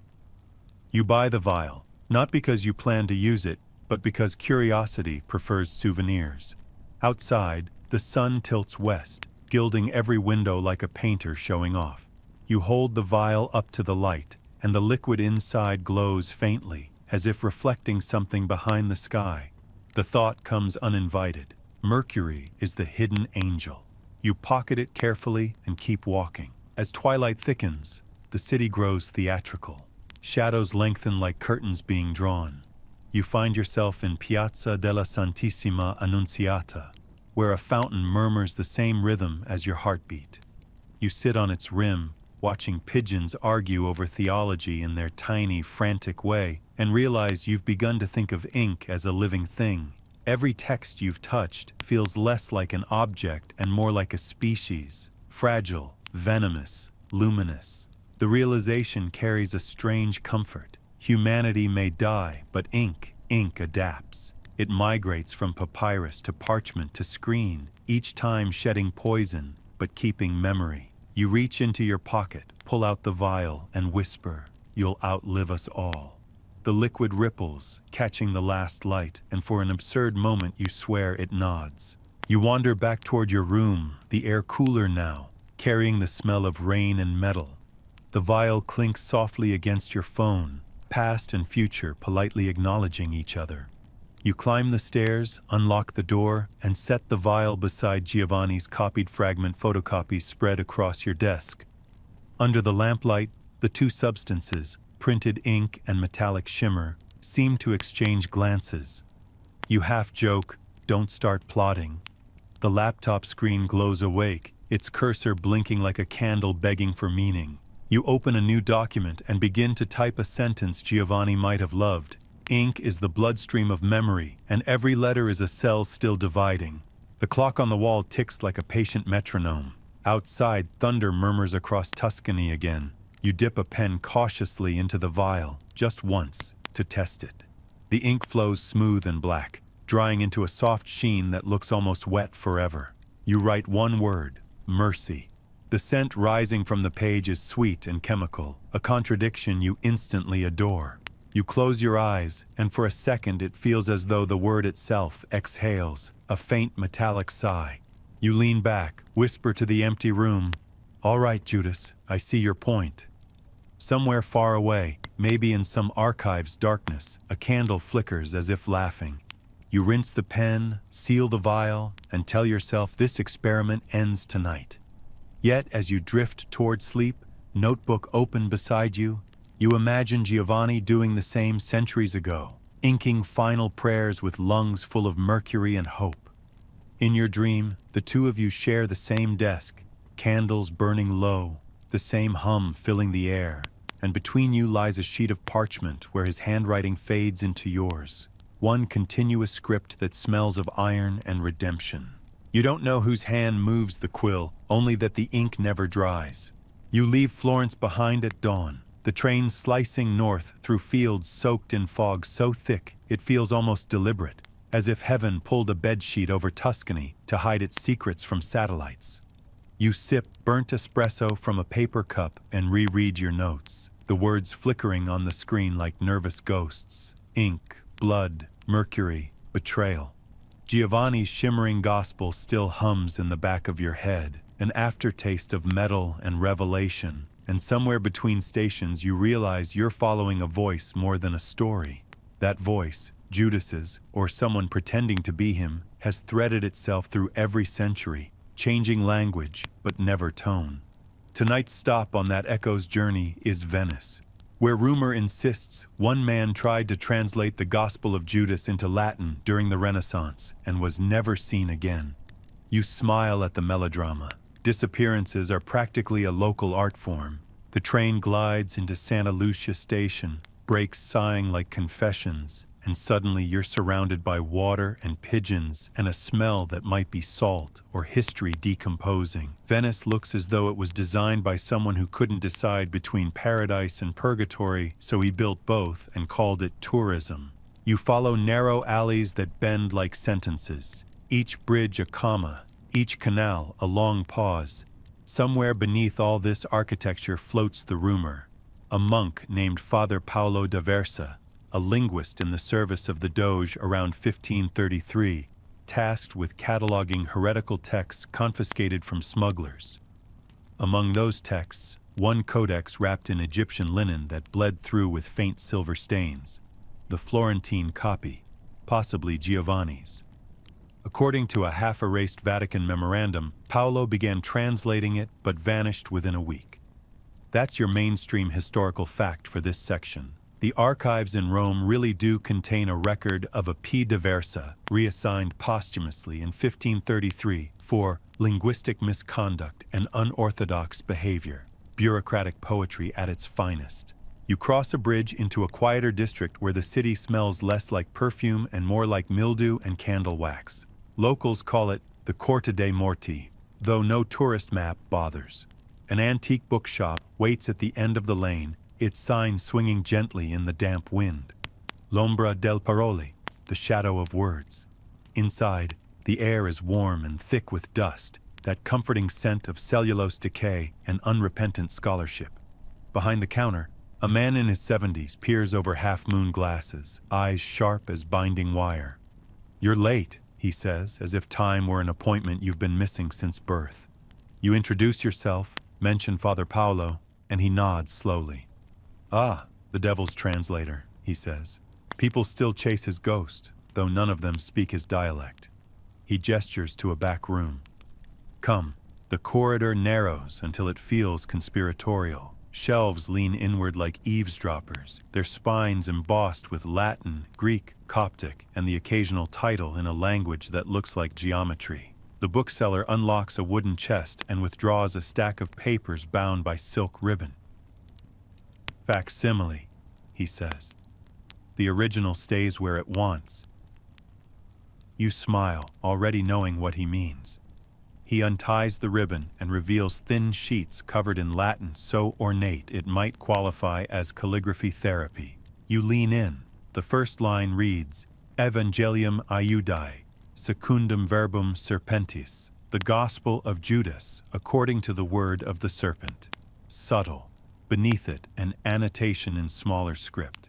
Translatum per Paulum d'Aversam, Anno Domini 1333, die ignota. Translated by Paolo d'Aversa, year unknown. The handwriting is exquisite, obsessive, every letter curled like it's afraid to stand straight. The ink is brown with age, but certain loops glint faintly silver under lamplight. Giovanni's Mercury, resurrected through another hand. You trace one with your eyes and feel a tremor of déjà vu. The bookseller smiles. He thought he could cleanse it, he says softly. Translate it into safety. But words don't like being disinfected. You read the first passage aloud, quietly. "And the teacher said unto Judas, You will see the kingdom not with eyes but with mirrors, for light must reflect to be known." The Latin rolls smooth, decadent, and wrong in all the right ways. Paolo's marginal notes translate the Coptic metaphors into Renaissance humanism. Soul as mirror, sin as smudge, redemption as polish. It sounds beautiful until you notice the corrections. Entire lines crossed out, rewritten in feverish scrawl. Non est Dominus, est lumen. Not the Lord, the light. That's when you understand why he vanished. Heresy doesn't need demons. It just needs grammar. Here's your quirky tidbit. A letter found in a Venetian convent from 1534 describes a mad priest who spent nights in the bell tower talking to voices from the glass. The convent's record notes that during those nights, all the mirrors in the adjoining chapel turned opaque. as if smoked from within. Some historians dismiss it as humidity. Others notice that the convent sits 100 meters from Paolo's old parish. Either way, Venice has always known how to stage hauntings. You look at the manuscript again and realize the silver glint is strongest on the margins, not the text itself, as if the ink migrated toward the edges, trying to escape. You ask the bookseller what happened to Paolo. He shrugs with the practiced indifference of a man who knows too much. Some say he drowned, he says. Some say he translated himself out of existence. The church said nothing, which usually means it said everything. He closes the folder gently. He believed translation was not conversion but resurrection. Dangerous idea, you nod, understanding more than you want to admit. Translation is always a kind of resurrection, the attempt to wake meaning from one body and fit it into another. Sometimes the soul doesn't survive the move. You thank him and step back into the alley, the city now deep into evening. The canals glow black under the street lamps, reflections trembling like nervous truths. Somewhere, a gondolier sings a love song to a language no one fully understands anymore. You wander toward San Giorgio, where legends say Paolo's last sermon was delivered to an empty church. The doors are locked now, but through a crack, you glimpse the interior, peeling frescoes, a pulpit draped in shadow, and something glimmering faintly on the marble floor. You kneel, peer closer through the gap, a thin sheen of silver liquid tracing the outline of a man's shadow, preserved in oxidation. Mercury, you whisper, still here, aren't you?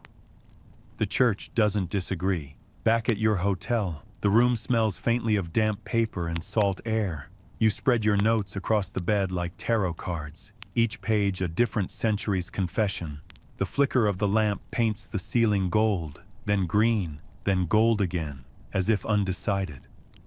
You open your laptop and search for any digital trace of D'Aversa. Nothing but speculation, forums arguing whether he was an early alchemist or just an unlucky philologist.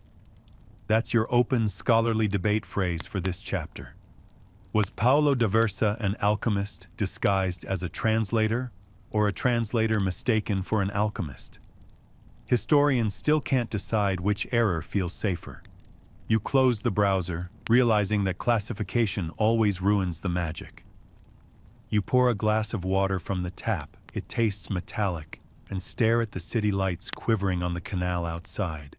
Venice hums softly, the water amplifying every vibration, so the entire city feels like a cathedral tuned to one note. You imagine Paolo sitting in this same humidity centuries ago, quill in hand, ink shimmering, convinced he could rewrite betrayal into beauty. Maybe he succeeded for a moment, before the mercury finished its sermon through his lungs. You pick up your recorder and read one of his lines aloud in a whisper. He who translates light into shadow must first swallow the sun. The words slide out smooth, reverent and unsettling. You feel heat rise behind your eyes, as though some small internal filament just flickered on. The window pane fogs slightly, and in that fog, the outline of a word appears. 3 letters, almost childish. Ita, Latin for yes. You blink, it vanishes, leaving only condensation. You laugh softly. Polite ghost, you say. Midnight comes and the rain with it, tapping the glass in Morse code for insomnia. You lie on the bed, recorder still running, letting the rhythm of the water fold into your breath. Somewhere between wake and dream, you hear a faint voice. Not quite inside your head, not quite outside, reciting in perfect Latin, non prodidi interpretatus sum. I did not betray, I translated. You open your eyes, heart steady but curious. The room looks the same except for the silver streak crawling slowly down the inside of the window like a tear. You reach out, touch it, and your fingertip comes away cold, glinting faintly in the lamplight. You whisper, Paolo? The streak trembles once, then stills. You wipe it away and it leaves no mark, only a faint scent of metal and myrrh. You could call this coincidence, or humidity, or the creative cruelty of sleeplessness. But the next morning, when you check your recorder, the voice is there, faint, layered under your own. Scholars will later dismiss it as interference from nearby radio signals. You'll smile and let them. Some translations aren't meant for publication. You spend one last afternoon wandering Venice's maze of reflections, watching the sky trade places with water until you can't tell which is real. Every bridge becomes a metaphor, every shadow a footnote. You realize that Judas's story has been translated through time exactly the way Paolo feared, each era changing his meaning to match its vocabulary of guilt. The medievals made him poison, the Renaissance made him curiosity, the modern world makes him content. You feel a kind of sympathy, even kinship. We all spend our lives translating ourselves into languages others will misunderstand. As dusk falls, you ride a vaporetto across the lagoon. The water is a perfect mirror, and for a moment the boat seems to float between two identical worlds. You look down and see your reflection staring back, eyes tired, mouth slightly open, as if waiting for subtitles. Somewhere in the background, the bells of San Marco begin to toll, 12 deep notes rolling across the water. The sound is heavy, resonant, like a door closing between centuries. You whisper one last phrase into the wind, a line from Paolo's notes that refuses to leave your mind. Every translation is a confession disguised as grammar. The wind carries it away, scattering Latin into salt. Back in your room, you pack slowly, each fold of clothing feeling like a ritual. The silver streak on the window has vanished, but when you pick up your notebook, you notice a faint fingerprint on the cover, smudged, metallic, unmistakable. You smile, because of course it's still following you. The hidden angel, the translator, the traitor, they all share the same element. You close the notebook, place it gently atop the suitcase, and switch off the light. The city hums outside, water brushing stone like whispered punctuation, and somewhere far below, in the drowned cellars where Venice keeps its forgotten stories, a single word echoes upward through time. Ita. Yes. You wake before sunrise to the sound of distant bells that don't belong to any clock you can name, each toll arriving a heartbeat too late, as if the city itself is remembering something it would rather forget. And by the time the sky begins its slow bleed from blue to brass, you already know where the next ghost waits. The flight south is short, dreamlike. The clouds over the Mediterranean look like parchment left too long in sunlight, curled at the edges, whispering in languages older than oxygen. When you land in Madrid, the air tastes of metal and incense, a combination that never bodes well for human rights. You've come to chase the trail of the gospel through fire this time, through the centuries when reading the wrong sentence could earn you a personalized bonfire. That's your mainstream historical fact tonight. Beginning in 1478, the Spanish Inquisition formalized the prosecution of heresy under Ferdinand and Isabella, turning confession into performance art and faith into paperwork thick enough to choke angels.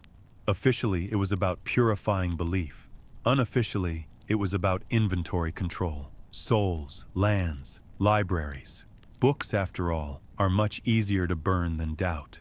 The taxi winds through narrow streets that still seem to echo with the clatter of armor and accusation.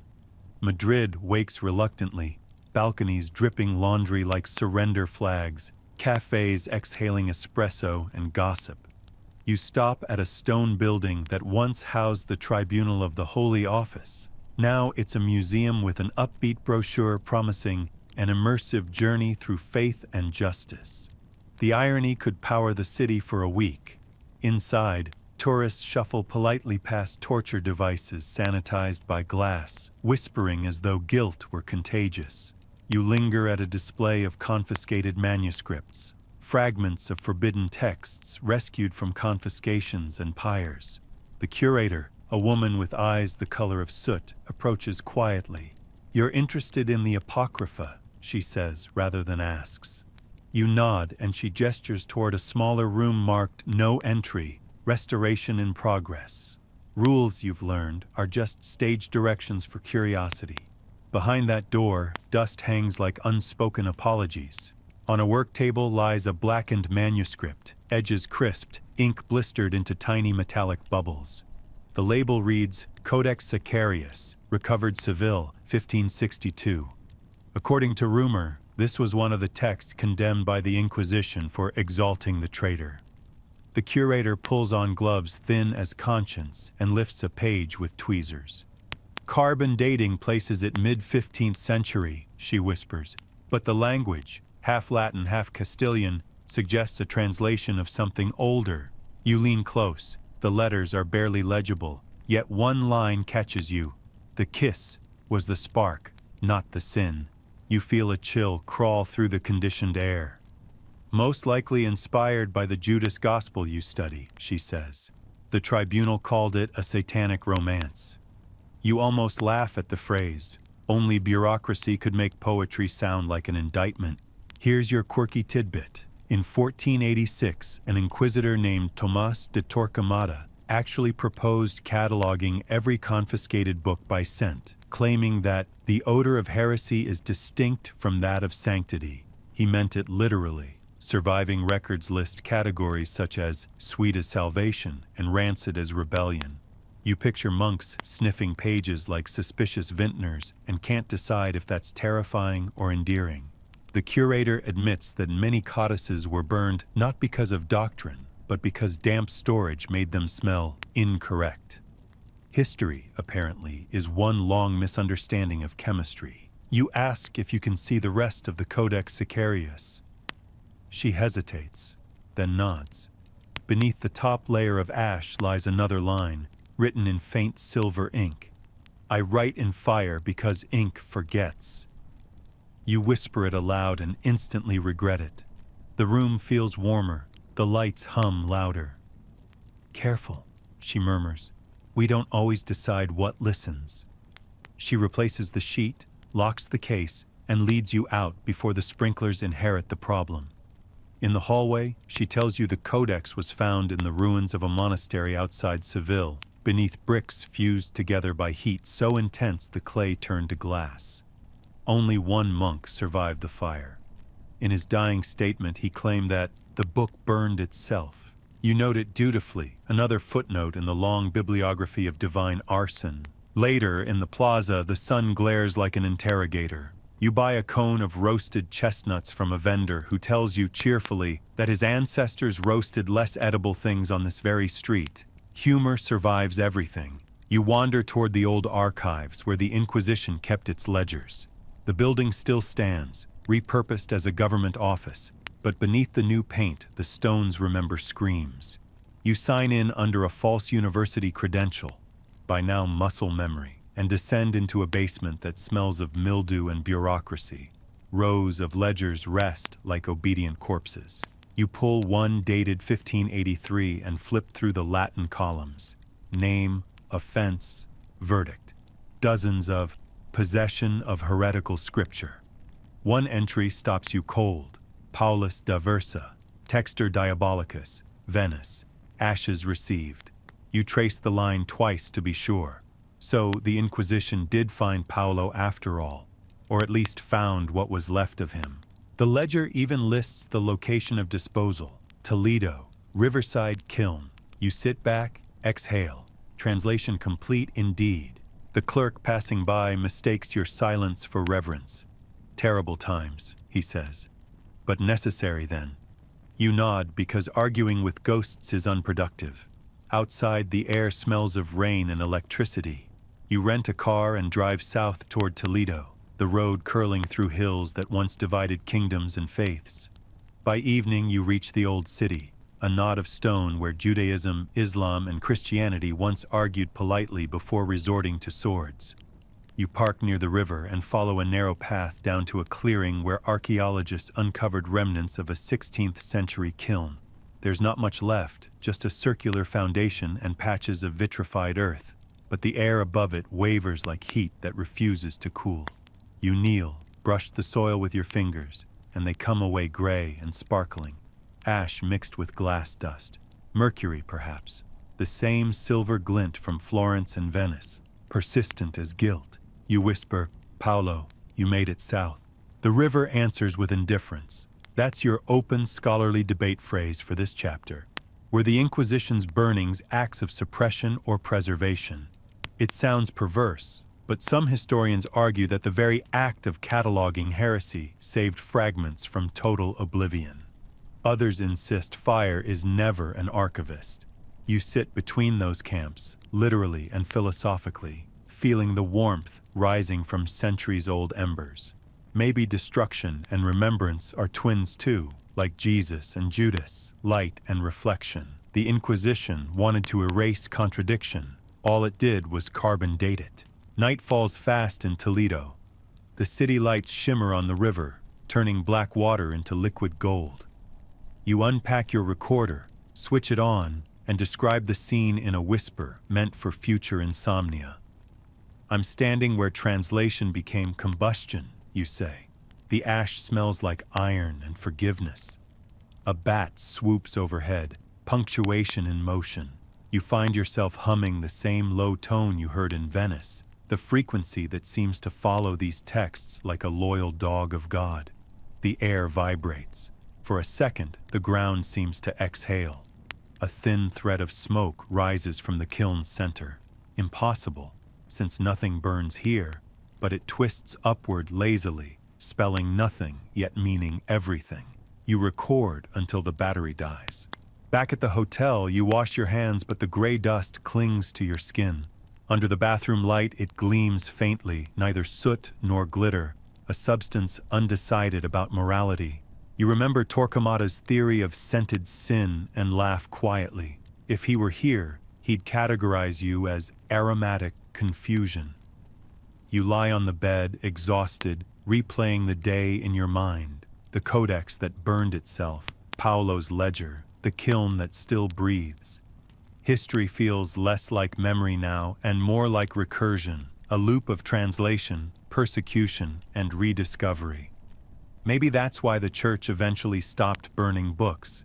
It realized ash spreads faster than ink. Sometime past midnight you dream, not of flames, but of pages glowing from within, words molten and fluid, rearranging themselves into faces that look vaguely familiar.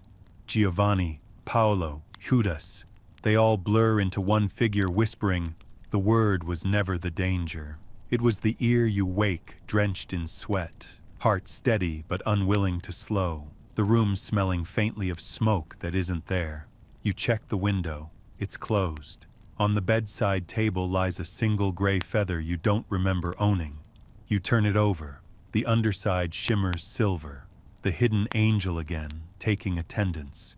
You place it gently between the pages of your notebook, like a bookmark for sanity. At dawn, you drive back toward Madrid, the road empty, sky the color of cooled ash.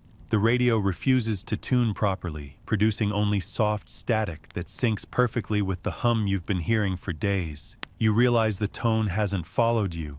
It's coming from you. Every inhale, every heartbeat vibrates at that same quiet frequency, as though your body has joined the translation chain. You smile, a little terrified, mostly honored. Judas's gospel always wanted readers who would listen with their blood. Congratulations, you've qualified. When the city appears again on the horizon, sunlight catches the windshield, turning the glass momentarily opaque, mirror bright, like those convent windows from Venice. For an instant, you think you see a figure sitting beside you in the passenger seat, reading from an invisible book. You don't look directly. Reverence and survival share the same rule. Never stare at miracles until they finish happening. The reflection fades, leaving only the ordinary landscape of highways and billboards, but the scent of myrrh lingers. You whisper to the empty seat, "Non prodidi, interpretatus sum," and the static on the radio answers with a single soft pop, as if punctuation finally caught up. You reach the airport by noon. As you board, a gust of wind scatters a thin veil of dust across the tarmac, glinting under the sun like powdered glass. Passengers complain about visibility. You just watch, recognizing the texture of burned pages.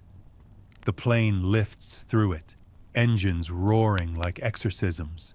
And for a moment, the entire cabin glows gray gold, baptized in the residue of forgotten gospels. You close your eyes, steady your breath, and imagine the ash settling across continents. Tiny fragments of forbidden words sneaking into lungs, into dreams, until everyone carries a trace of what the Inquisition tried to erase. Maybe that's redemption, unintentional evangelism by smoke. When you land hours later, the air smells different, cleaner, emptier. You check your hands, the gray shimmer is gone. But as you open your notebook to record the last line of the day, a small pile of dust spills from the spine, spelling 3 letters across the page in faint metallic script. E-G-O-I-I. You laugh softly because of course the gospel has finally learned first person. And maybe that's the real ending of every purge, not silence, but self-awareness. The ash remembers who it used to be. You return to Rome on a day so bright it feels suspicious, the kind of sunlight that tries too hard to look innocent, washing marble clean of memory, polishing guilt until it gleams. The taxi driver drops you at a side entrance of the Vatican where tourists never wander, a gate reserved for delivery trucks and people who know how to look like they belong. You flash a laminated badge you shouldn't have, the guard waves you through and the air shifts, colder, denser, as if saturated with secrets. The building you're headed toward is technically the Archivum Cryptologicum Vaticani, a department that officially does not exist. Its plaque reads only Officium Documentorum Audiovisualium, which is Latin for "we will deny everything." It's a bunker beneath a library, beneath a basilica, and the rumor is that somewhere in its climate-controlled stomach lies a machine built to read what no human eye can: burned fragments, overwritten texts, the ghost handwriting that ink leaves behind. The archivists call it the cipher room, though everyone else calls it what they mean: the confession engine. A nun in gray habit meets you at the elevator. She's holding a key card and a rosary, either of which could open any door here. "You have 15 minutes, she says. Her voice is kind but calibrated. The elevator drops like a prayer losing faith halfway down. When the doors open, the smell changes. Ozone, cold metal, that sterile tang you only get where technology and theology are forced to co-parent. Rows of servers hum behind glass, their lights blinking in liturgical rhythm. You walk past racks of processors labeled with names instead of numbers. Raphael, Thomas, Lucifer. Each machine digests reels of microfilm fed through transparent tubes like intravenous lines. A soft female voice fills the air. Codex sequence 87 complete. The nun gestures toward a console. "Here is your Judas file," she says. "We are still cleaning the signal." On the screen appears a series of images, microscopic scans of carbonized papyrus, black turned to amber under infrared. The machine recomposes letters molecule by molecule, coaxing meaning from what history tried to cauterize. You watch the fragments stitch themselves together like wounded time, Coptic characters, Greek annotations, and then, almost tenderly, Latin. The machine translates automatically. The one who listens hears not the teacher, but the echo of his own faith. The nun crosses herself without realizing it. You whisper, "Where did you find this?" She answers, "It was mislabeled in the photographic archive. Torquemada's notes, 1492, but the handwriting is not his." You lean closer. The script looks familiar, the same flourished loops as Paulo da Versa's translation, resurrected through 5 centuries and a firewall. That's your mainstream historical fact tonight. Since the late 20th century, the Vatican has quietly digitized millions of pages of its secret archive, feeding every fragment through pattern recognition algorithms developed by physicists and linguists. Officially, it's preservation. Unofficially, it's resurrection.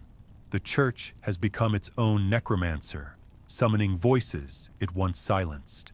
The screen flickers, then displays a new page, this one labeled Gospel J 4:16. The text scrolls slowly, and he said to Judas, "What you must betray is not me, but their certainty of me." You feel something in your chest loosen, that small knot of awe that never knows whether to pray or laugh. "That line isn't in the papyrus," you murmur. The nun shrugs. The system interpolates. Sometimes it finds what isn't there. Here's your quirky tidbit. Vatican engineers claim the servers occasionally generate words that appear nowhere in any source material. They call them lingua lucis, the language of light. The anomalies glow briefly on the screen before fading, as if embarrassed by their own existence. Some technicians swear the words change depending on who's in the room. The Church officially attributes it to electromagnetic interference. Unofficially, they keep transcripts locked under triple seal. You watch as another phrase materializes for half a heartbeat. Non errorem sed correctionem. Not error, but correction. The nun looks away, mutters something about power fluctuations. You smile. Sure, you say. Divine firmware updates. She leads you deeper into the room where older machines stand dormant, huge analog cabinets once used to encrypt papal correspondence during the Cold War. Their dials are labeled with both letters and astrological symbols. You run your fingers across one, and it hums faintly, a relic remembering relevance. Everything here listens, the nun says, even silence. She unlocks a side chamber and gestures you inside. The air is warmer, almost human. On a pedestal under glass sits a reel of magnetic tape marked simply IUDAS, Recovery, 1978. A placard explains that it contains the first audio attempt to reconstruct ancient speech frequencies from papyrus vibrations, an experiment abandoned after the recording produced unidentifiable vocal phenomena. You raise an eyebrow. Unidentifiable? She hesitates. Voices that answered the playback. That's your open scholarly debate phrase for tonight. Can written language retain acoustic memory? Linguists argue that microscopic patterns in ink and fiber could, in theory, capture traces of the writer's breathing or heartbeat. Others call it mystical nonsense.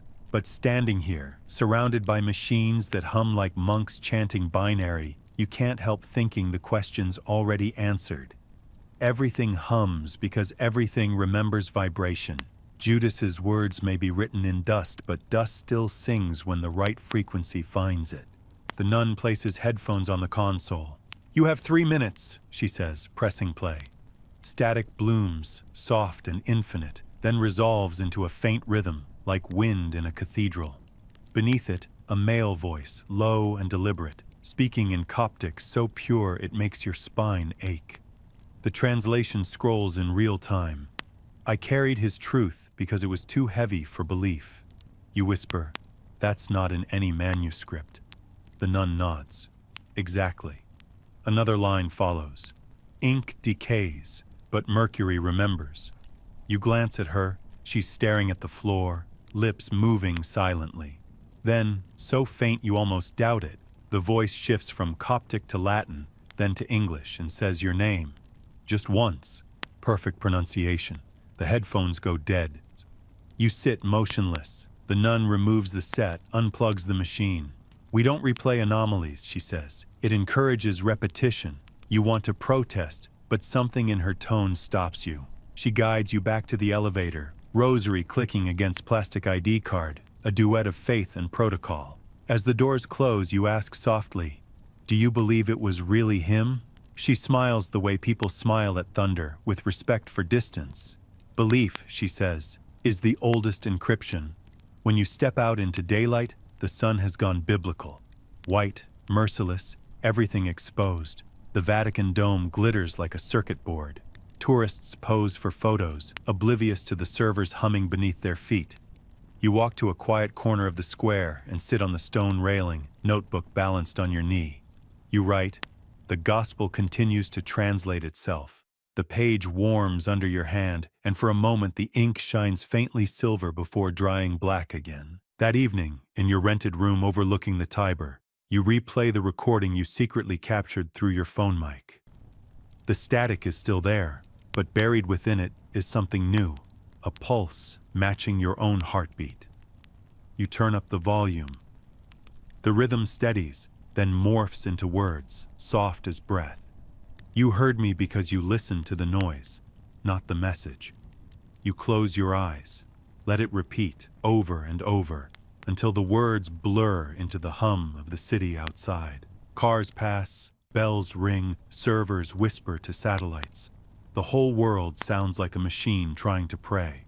You fall asleep at the desk, pen still in hand, the notebook open to a page where 3 fresh words have appeared in faint metallic script. Translation complete now.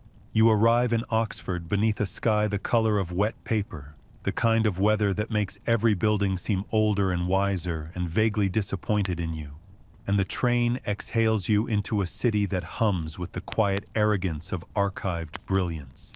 The air smells of rain, ink, and ambition. Students hurry past, umbrellas tilted like excuses, while somewhere beyond the spires, bells rehearse their centuries-old argument with time. You follow the map to the Bodleian Library, that cathedral of footnotes, because rumor insists one professor here, Dr. Marcus Vale, once accessed Vatican microfilms of the Judas fragments before the digital embargo, and then simply vanished from academia. No scandal, no obituary, just a resignation letter written in Coptic, and an empty office that still receives mail. The librarians pretend not to remember, which is how you know they do. The reading room greets you with that sacred hush unique to places where thought itself is an endangered species. You sign your name in the ledger, using the same false credentials that have carried you this far, and request Special Collection 5, 1983. The clerk hesitates, checks a terminal, and disappears. While you wait, you study the murals overhead, saints, scholars, angels holding scrolls like weapons. You imagine Judas among them, excluded as always, the one figure who did the homework too well. When the clerk returns, she brings not a box, but an envelope sealed with crimson wax. For off-site consultation, she says.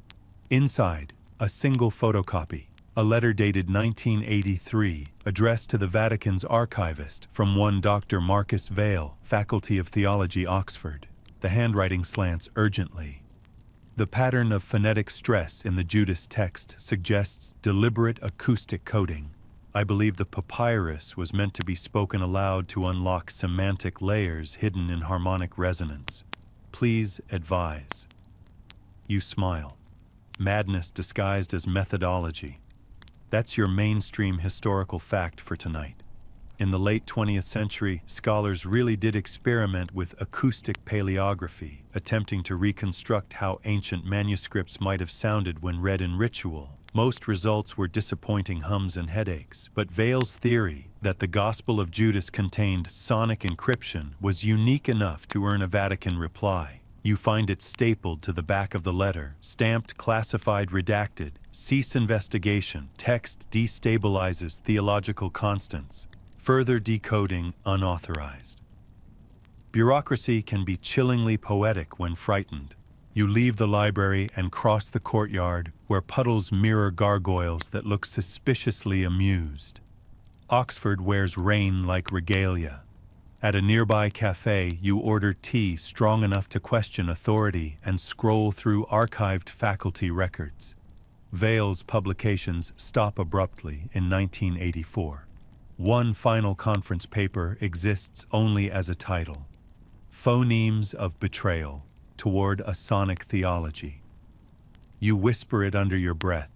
It sounds like a hymn for machines. Here's your quirky tidbit.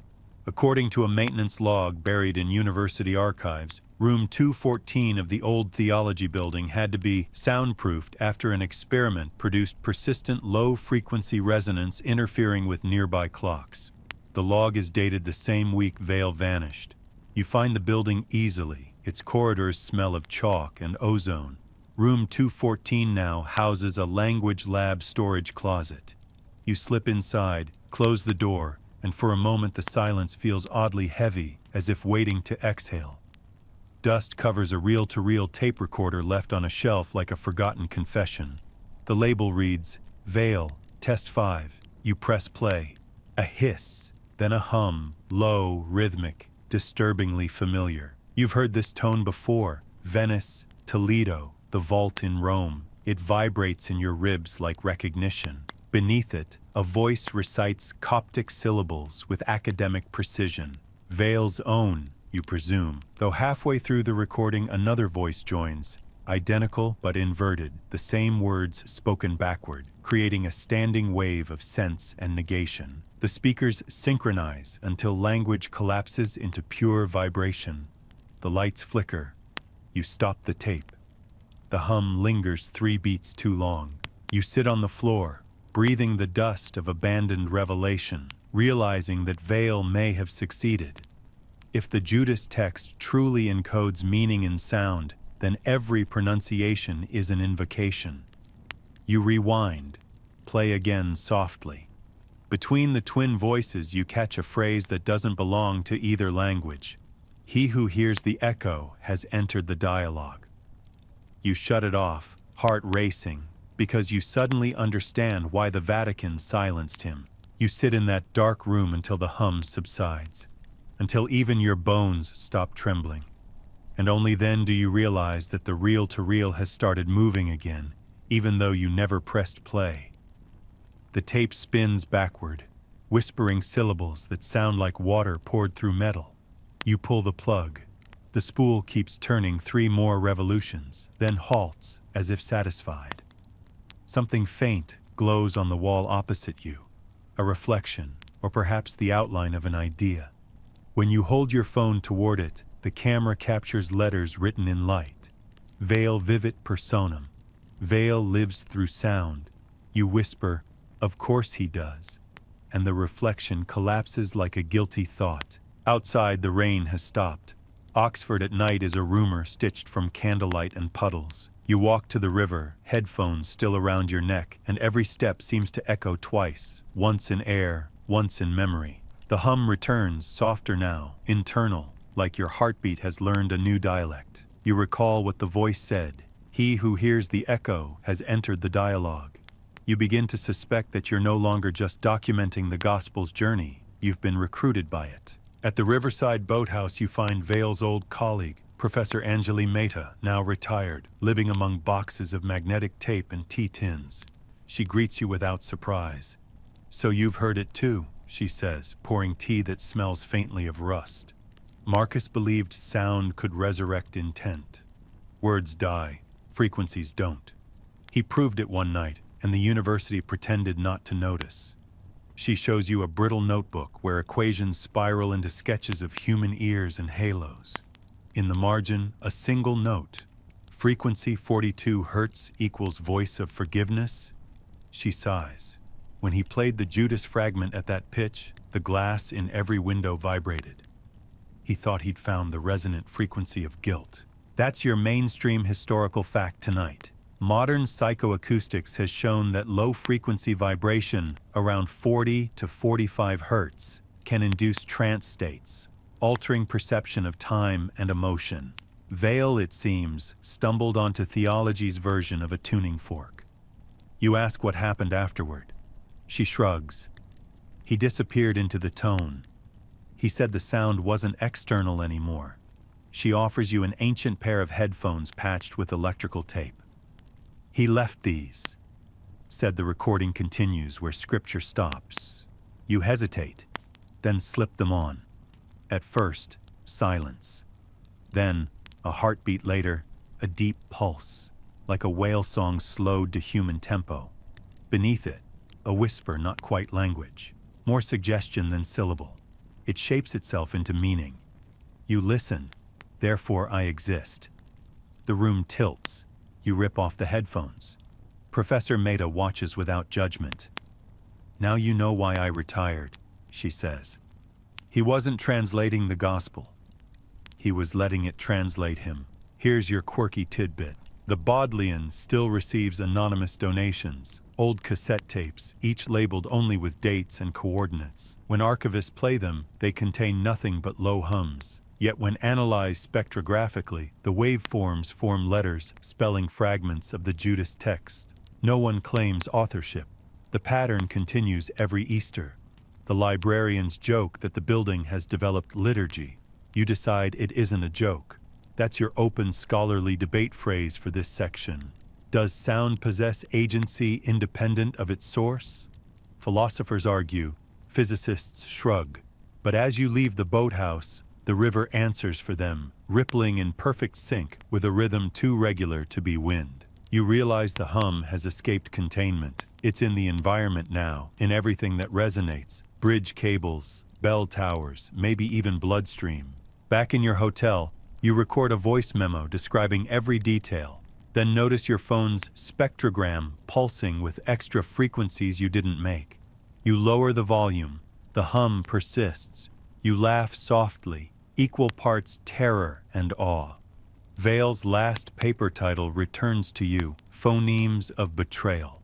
Maybe Judas's real message wasn't about morality at all. Maybe it was about communication, about how truth always vibrates just beyond comprehension, waiting for anyone reckless enough to listen. You write one final note before sleep claims you. Every gospel begins as noise. The line glows faintly on the screen, then fades, leaving the room filled only with that patient, ancient frequency that sounds suspiciously like breathing. The summons arrives in a dream, folded inside a whisper, sealed with a fingerprint made of ash. You wake with it still in your hand, a piece of paper blank until light touches it, then filled with words you shouldn't understand but somehow do. The court of history requests your testimony in the case of Judas Iscariot versus humanity. You laugh aloud, because what else can you do when bureaucracy crosses dimensions?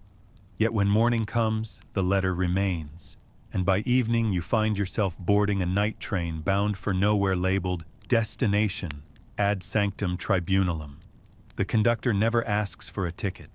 He only hums, the same tone that's followed you since Oxford, vibrating like the bassline of creation. The windows show no landscape, just reflections of the passengers, scholars, monks, children, people you've only read about, each cradling a book that bleeds faint silver from its edges.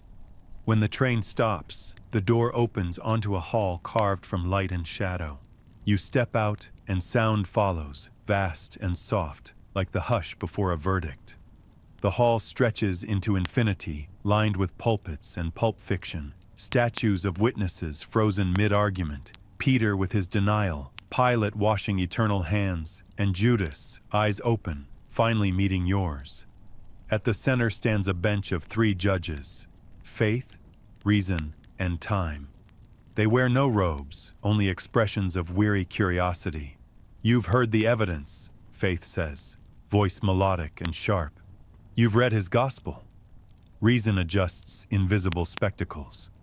We're here to determine intention, not outcome. Time says nothing. It simply ticks, and each tick feels like centuries folding. You take the witness stand made of polished obsidian, reflection darker than truth. The bailiff, a figure of smoke, administers the oath. Do you swear to tell the story as you've heard it, not as you wish it were? You nod. Then proceed. The courtroom fills with murmurs that sound suspiciously like turning pages. Judas sits across from you, not as the monster from Sunday paintings, but as the tired man from the manuscripts, skin pale with the dust of translation, hands ink-stained, eyes lit by something that isn't regret. Faith begins. Why defend him? The question lands like a hammer on glass. You answer because you have to, because he obeyed, because someone had to choose the role no one wanted. Reason smirks. So betrayal becomes obedience? Perspective, you say. If the plan required suffering, then he ensured it succeeded. Faith leans forward. Would you do the same? You want to lie, to claim you'd be better, but the truth crawls out instead. If the divine asked, yes, but I'd hope not to enjoy it. The hall ripples with laughter, soft, human, dangerous. Then Judas speaks, his voice neither echo nor sound, but vibration in your bones. I didn't enjoy it, he says. I performed it. There's a difference. He turns to the judges. They needed a villain so they could call their love unconditional. I volunteered. Reason frowns. Then why the rope? Why the tree? Judas tilts his head. Because redemption loves symmetry. One sacrifice deserved another. Faith looks ready to object, but time raises a hand and everything stills. Let the record show, time murmurs, that even despair, can be ritual. That's your mainstream historical fact for this section. Multiple early Christian sects, including certain Gnostic groups, portrayed Judas as a necessary instrument of divine will, his suicide interpreted not as guilt but as offering. Scholars debate it still, scribbling margins that bleed theology. You recite this from memory, and the courtroom nods as though reading along. Faith conjures a holographic scroll, paintings, sermons, centuries of vilification. The world calls him traitor, she says. Children learn his name as curse. Reason flips another page. And yet without him, prophecy stalls. So which is he, savior or saboteur? You answer carefully. Both. Duality is the divine's favorite disguise, faith sighs. Convenient philosophy. Accurate one, you counter. Time chuckles, a sound like rusted gears turning. Let the dialogue continue, it says. The trial resumes, and your pulse sinks with the hum beneath the floor, the same note that's haunted every archive, every tape, every breath. You realize the courtroom itself vibrates to that tone, as though the universe is cross-examining itself. The air in the hall thickens, shimmering like heat above an altar. You can feel the vibration of words before they are spoken, as if language itself is deciding whether to testify. Reason rises first, hands clasped behind its back. Let's be logical, it begins, tone as dry as parchment. If betrayal was part of the plan, then every act of evil could claim divine employment. Does that not destroy morality? Judas smiles faintly, the kind of smile that knows where this is going. Morality, he says, was your invention. I dealt in necessity. Faith leans forward, eyes bright as confession. Necessity without love is cruelty. And love without risk, Judas replies, is theater. You can almost hear every philosopher in history scribbling furiously in the background. The judges confer in silence. Pages of reality flutter open, displaying moments from scripture projected like courtroom evidence. There's the garden, olive trees trembling, torches moving like fireflies of destiny. There's the kiss, mundane, tender, unholy, and Christ whispering something only Judas hears. The scene freezes there, mid-breath. What did he say? Reason asks. Judas looks directly at you, not at them. He said, do it quickly, because time was running out. His gaze doesn't waver. Tell them that. You swallow the lump of centuries in your throat. He said, do it quickly, you repeat. The phrase ricochets through the chamber, igniting every relic, every echo. That's your quirky tidbit. Historians note that do it quickly, poieson takeos, appears only once in the canonical Gospels, a fragment of dialogue with rhythm so abrupt, scholars argue it might be a code phrase used in early Christian mystery rites. Some linguists claim it matches ancient initiation commands meaning, perform the unveiling.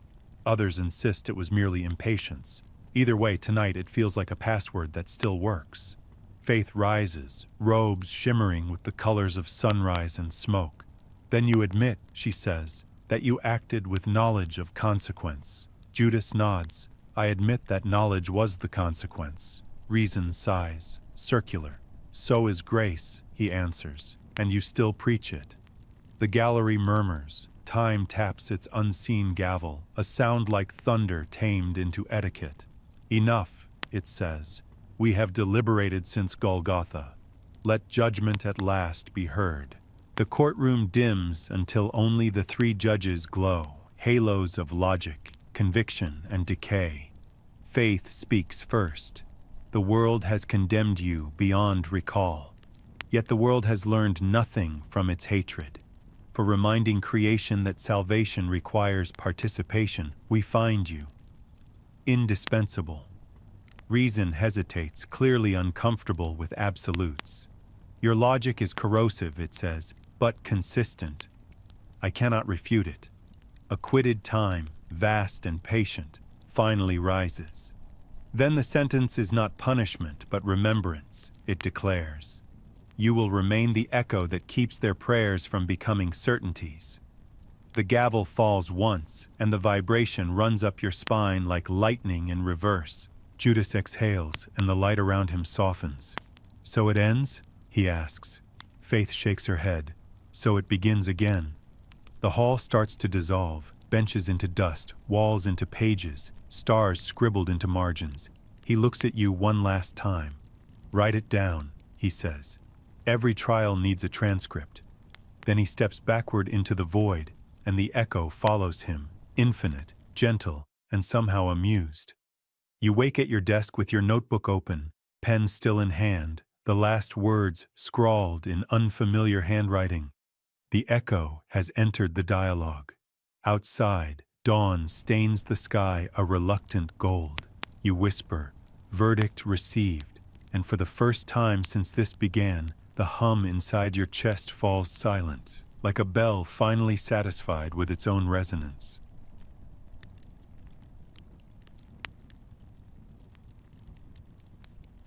The vault grows quieter until you can hear only your own pulse and the soft, mechanical breathing of the servers. It feels like standing inside a lung built of light. The nun steps back, as if giving you the stage. You touch the console again. The surface feels warm, almost organic. On screen, new text appears. Every language is an unfinished prayer. Beneath it, another line writes itself slowly, like handwriting from a hand you can't see. Complete the prayer. You ask, how? And the answer blooms across the entire wall in silver light. By speaking. So you do. At first you just whisper nonsense, fragments, questions, the inventory of your own disbelief. But the system responds, echoing your cadence with soft pulses of light. You say the names of everyone who carried the gospel before you. Giovanni, Paolo, Val, Judas. The hum deepens, harmonizing with your voice until distinction blurs. Then the translation begins. Not written, not recorded, but felt. The machine turns every word you speak into vibration, every breath into data. The vault trembles. Dust lifts from the floor like ash, remembering fire. The silver glow thickens until it becomes visible air. The nun kneels, face illuminated. You realize she's praying not to the system, but through it. That's your mainstream historical fact tonight. The human voice is capable of altering physical matter at resonant frequencies, a truth monks in Tibetan monasteries understood long before science. Chanting can move sand into patterns called kladni figures, geometric echoes of sound made visible. You watch the same thing happen now. The silver dust arranges itself above the servers into spirals, crosses, and finally, a single shape resembling an open book. The pages flutter once, though there's no wind, and settle into words too small to read. The nun whispers, "It's writing itself." You answer, "No, it's remembering." Here's your quirky tidbit. An unverified memo from CERN once described a failed experiment where particle detectors picked up rhythmic bursts resembling human speech, timed exactly to Gregorian chants playing in a nearby lab. The physicists deleted the data, calling it interference. You suspect interference is just another word for revelation with bad timing. The vault hums harder, lights strobing gently until the machines almost seem to breathe with you. Then the screen flashes one final message. The echo has become scripture. A pulse of light flows outward through the cables, disappearing into the network beyond the Vatican walls. You understand what it's doing, uploading the final version, distributing it through satellites, routers, and cloud servers, turning the entire digital world into the next gospel archive. The process lasts less than a minute.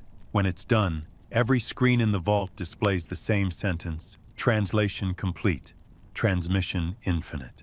The lights dim. The nun wipes her eyes. "Is it over?" she asks. You look at the glowing dust still suspended in the air, drifting slowly toward the ceiling vents like incense smoke rising to a very modern heaven. "It's begun," you reply. She nods once, then leaves you alone with the hum. You walk toward the exit, but the elevator doors remain open, waiting. The moment you step inside, your reflection in the mirrored wall flickers, not quite matching your movement. For an instant you see another version of yourself, writing by candlelight, mercury on your fingers. Another, translating by hand. Another, adjusting an audio dial. 1,000 translators reflected through time, all smiling the same tired, gentle smile of recognition. The elevator rises. When the doors open, sunlight floods in, ordinary and miraculous. The city waits, unaware that every device now carries a sliver of the same silver dust in its memory. Outside, pigeons flutter across St. Peter's Square, scattering light. Tourists snap photos that will unknowingly store fragments of the echo in their digital metadata. The world hums faintly with a note no one else seems to notice, low and peaceful, the background music of a completed sentence. You breathe deeply, feeling it resonate through you, neither burden nor blessing anymore, just balance. Maybe that's what redemption always wanted to be, equilibrium between noise and silence. As you walk away, the nun's voice echoes faintly from the courtyard. Will you write it down? You turn once, smile. It's already writing itself. The wind carries the words, scattering them like data packets into the bright morning. Night returns like a gentle closing argument. You lie awake in your small Roman apartment, the window half open to let in the hum of the city. Mopeds murmuring, bells turning their slow bronze sentences, voices carrying laughter that sounds older than language. Everything feels lighter now, like gravity has loosened its grip for the sake of a story well told. The screen of your laptop glows softly on the desk, no longer demanding, simply existing, a nightlight for whatever is left of faith. You haven't opened it since leaving the vault. You don't need to. The hum that once lived inside the servers now breathes quietly in the world outside, in the rhythm of the rain, in the sub-bass of passing buses, in the way your heartbeat sinks to both without effort. You wonder if this is what prophets felt, not revelation, but calibration. You rise, pad barefoot to the window, and the air smells of ozone and warm stone. The Tiber glitters under the moon, slow as a thought you're not ready to finish. The city's light pollution paints the clouds a permanent dusk, so the stars appear only where the shadows of domes interrupt the glare. Somewhere out there, satellites carry the final translation you released, digital pigeons bearing pieces of Judas's voice to every corner of the sky. You smile at the thought that someone, somewhere, might find a glitch in their phone tomorrow that whispers a single word in Coptic and never realize it was meant for them. The gospel has become ambient, indistinguishable from weather. You sit at the desk and open your notebook, the last physical thing that still feels like yours. The pages shimmer faintly, silver dust embedded in the fibers from your hands. You write slowly, not to record, but to steady yourself. All stories end in sleep. All sleep is translation. The pen glides easily, as if gravity has agreed to collaborate. You think about Giovanni and his mercury-laced ink, about Paolo translating himself out of existence, about veil dissolving into frequency, about Judas stepping backward into the void with that small, defiant smile. You realize they were never predecessors, only simultaneous versions of the same translator caught in different centuries, passing the quill of consciousness along. Maybe you were always destined to be the one who finally understood the relay wasn't linear, it was harmonic. The echo didn't travel through time, it was time, vibrating through matter, reminding the universe what continuity sounds like. That's your mainstream historical fact tonight. Einstein once said, energy cannot be destroyed, only changed in form, and every vibration, every sound, continues infinitely, merely dispersing beyond perception. If that's true, then nothing ever stops speaking. It just changes audience. The thought comforts you more than scripture ever did. You whisper, "You're still out there, aren't you?" And somewhere outside a streetlight flickers once, as if nodding. Here's your quirky tidbit. Monks in the 17th century sometimes carved prayers on the inside of bells so that every toll released not just sound, but supplication. You imagine all the satellites orbiting Earth now as modern bells.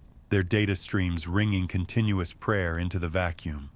Each pulse a confession, each downlink a litany of human noise. Somewhere between frequencies, Judas's signal hums patiently, less a man than a melody refusing to die. The city grows quieter. Midnight leans heavily on the rooftops. You close the notebook and stretch, feeling years of pursuit slide off like a discarded cloak. For the first time, the silence doesn't accuse you. It invites. You move back to the window and look down at the square. A stray cat sits on a bench, tail twitching in time with some rhythm only it can hear. You envy its simplicity. Maybe animals have always understood this better. The world hums because it's alive, and listening is enough. You whisper a question into the night. What happens now? And for a moment you expect nothing. But the air shifts. Somewhere in the distance, a church bell rings 13 times instead of 12. A deliberate error, a cosmic wink. The sound carries through the streets, low and forgiving. The translation, it seems, is still in progress. You lean against the sill, eyes half closed, breathing in rhythm with the bell's fading resonance. Sleep approaches carefully, like a cat crossing your chest, testing each step before settling. You let it. Sleep arrives like a tide that remembers every shore it's ever touched. You drift into it willingly, body heavy, mind unbuttoned, the city's heartbeat folding into yours. The hum follows, softer now, reshaped into the sound of breathing, not mechanical, not divine, simply human. In the dark, you dream of pages turning themselves, of silver dust swirling through the air like snow, settling over streets and statues, over rivers and satellites, coating the world in a thin, shimmering film of forgiveness. Each particle hums a single word, peace. The word repeats until meaning dissolves, until all that remains is rhythm, and the rhythm becomes rest. You find yourself standing in a vast plain of parchment. Every step leaves an imprint of light that fades only after you move again. The horizon glows faintly, neither sunrise nor sunset, just the steady illumination of understanding. Shapes form in the distance, the outlines of the translators who came before you. Giovanni's ink-stained hands wave in silent greeting. Paolo holds a candle whose flame burns cold. Vale hums quietly to himself, the air vibrating around him like sympathy. Judas stands among them, barefoot, smiling, his expression tired but free. You walk to him, and for the first time in this whole endless script, he laughs. You finished it, he says. You shake your head. It finished itself. He nods, satisfied. Good. Stories should outlive storytellers. That's your last mainstream historical fact tonight. Every known gospel ends not with certainty, but with continuation. Mark stops mid-sentence, as if breath ran out before Revelation did. The oldest manuscripts of John close with a reminder that more could be written, but the world itself couldn't contain it. The divine, apparently, always preferred an ellipsis. You smile, thinking that even God might love an unfinished sentence. Here's your final quirky tidbit. Early printers sometimes hid tiny personal marks inside the type. A misplaced dot, an inverted letter, so future historians could recognize their work. Every translation, every gospel, every story carries those fingerprints. You realize you've left one too. The hum, the frequency that wove through ink and fire, through mercury and code, now hums quietly inside the pulse of the earth itself. Somewhere, a child will hear it years from now in the silence between songs and wonder why it sounds like comfort. The dream fades slowly. The parchment plane becomes mist, then sound, then warmth against your skin. You wake to dawn again, sunlight brushing your face with no agenda. The laptop screen is dark. The notebook lies open where you left it. One final line written in silver you don't remember adding. The echo sleeps when the listener does. You trace it with your fingertip, smiling. Outside, bells begin to ring the hour, 12 notes that fall into harmony with your breathing. You lie back and let the sound fill the room, soft and steady, the last lullaby of curiosity. The air smells of coffee and dust and something metallic but kind. For once, there's nothing to translate. Nothing to prove, just stillness, just hum. The story exhales through you, around you, within you. Words stretch, slow, dissolve. Thought itself begins to dim like candlelight after prayer. Your heartbeat drifts into rhythm with the bell's echo until both fade into one long, low note, an amen so gentle it might be mistaken for silence.